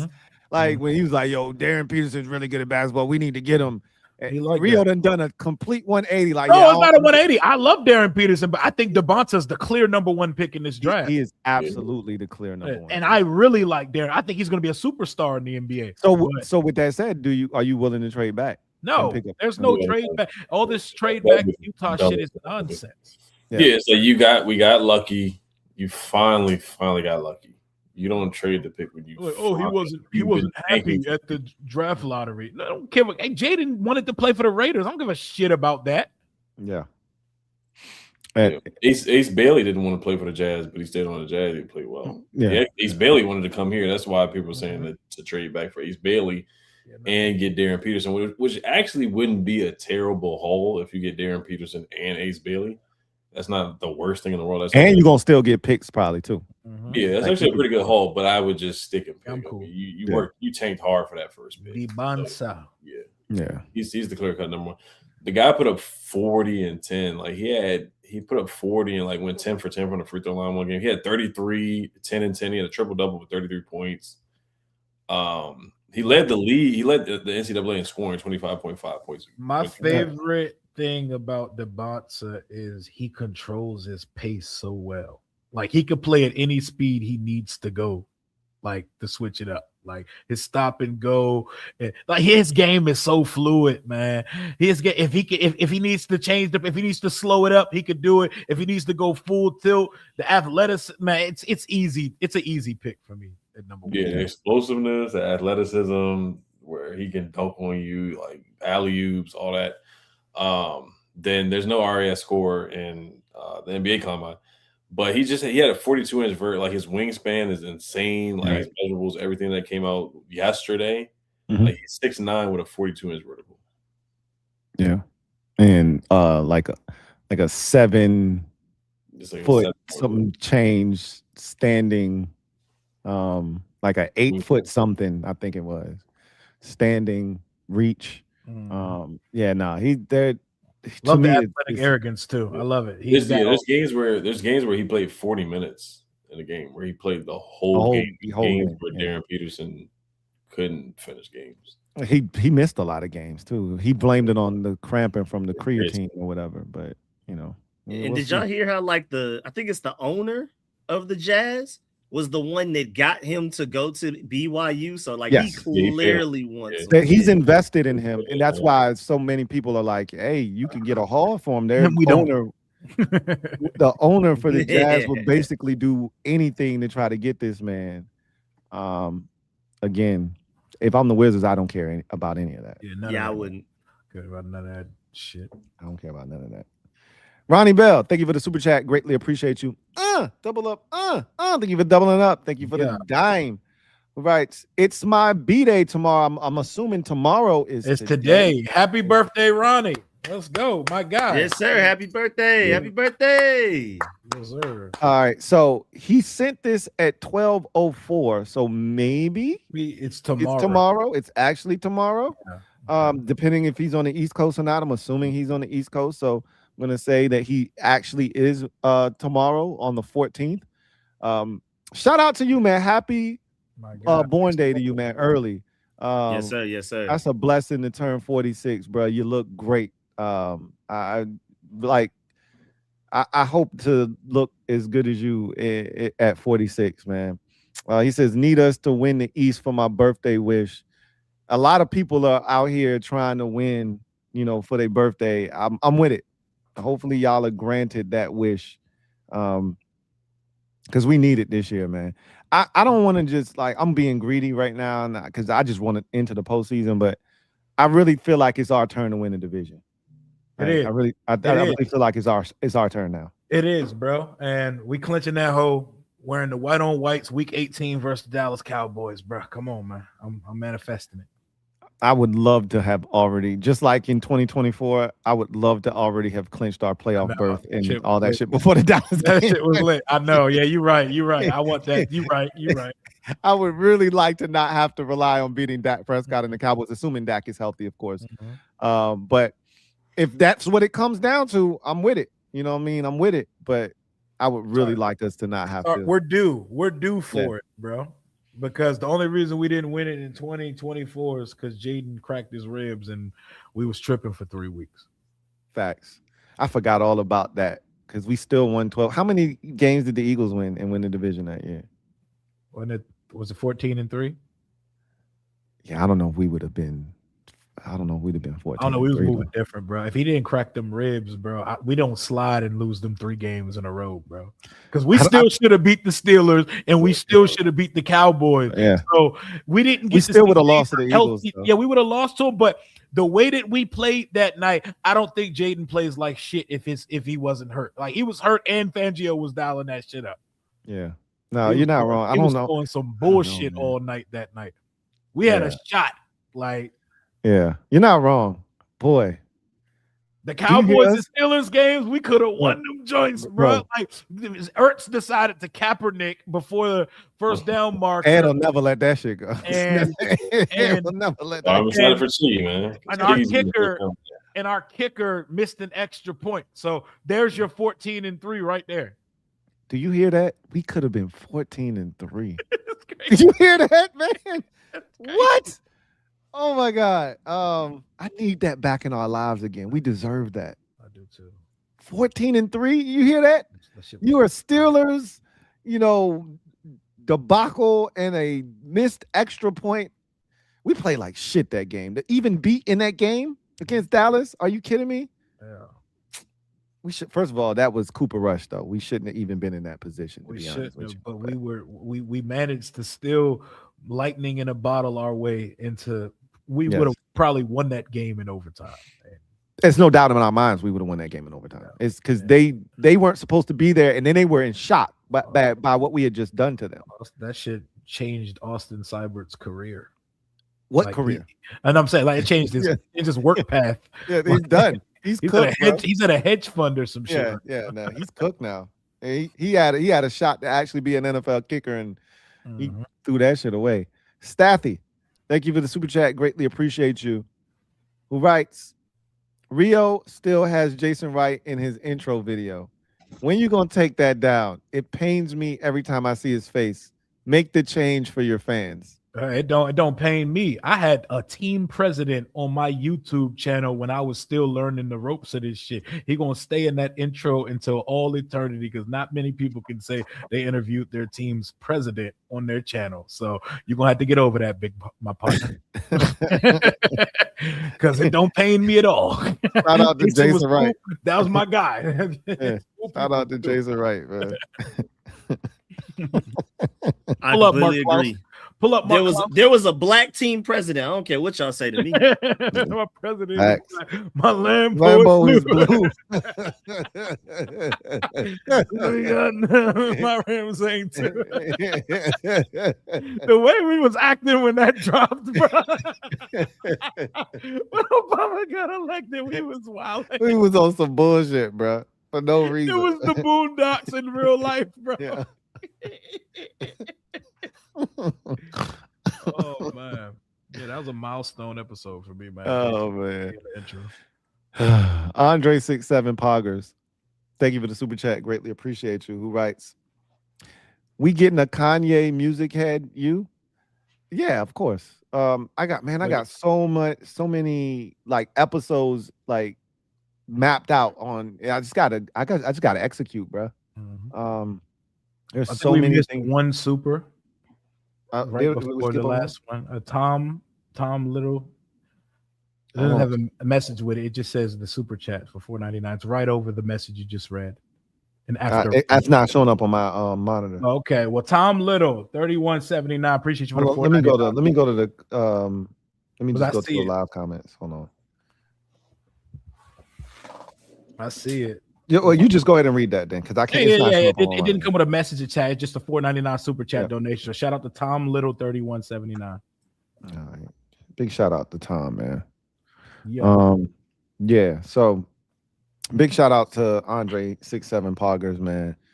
Yeah, I'm about to I'm back in the lab on Music Head U, man. I got time now, and I've been inspired by Mike, man. Mike inspired me from the grave and shit. Mike do it every time, man. Yeah. So we made it. Yes, we made it. Anything y'all want to add before we get out of here? I think we covered it all, man. I think we covered all bases, man. Shout out to y'all for putting y'all schedules together on the fly tonight, man. That's great work. That was dope. Thanks for inspiring me. Great work. And the site, I need that site. You got to drop that link in the group chat. Perry. Yeah, I need that because I've been doing it the old-fashioned, traditional way. Yep. And when we do our schedule predictions, it's so easy for that too. Like you can just click W or L on the schedule. It's very simple. All right. Well, if everybody's good, then y'all know what it is, man. Y'all coming in at these Kangs, your best not miss. We out of here. Until next time, y'all be easy. Take care. Peace. There you go. Ed a trooper, man. Yes, sir. Mr. Spring Football himself. King Shiggity was hanging in there, man. He was hanging in there. Shout out to Gabe, man. And the whites. The whites.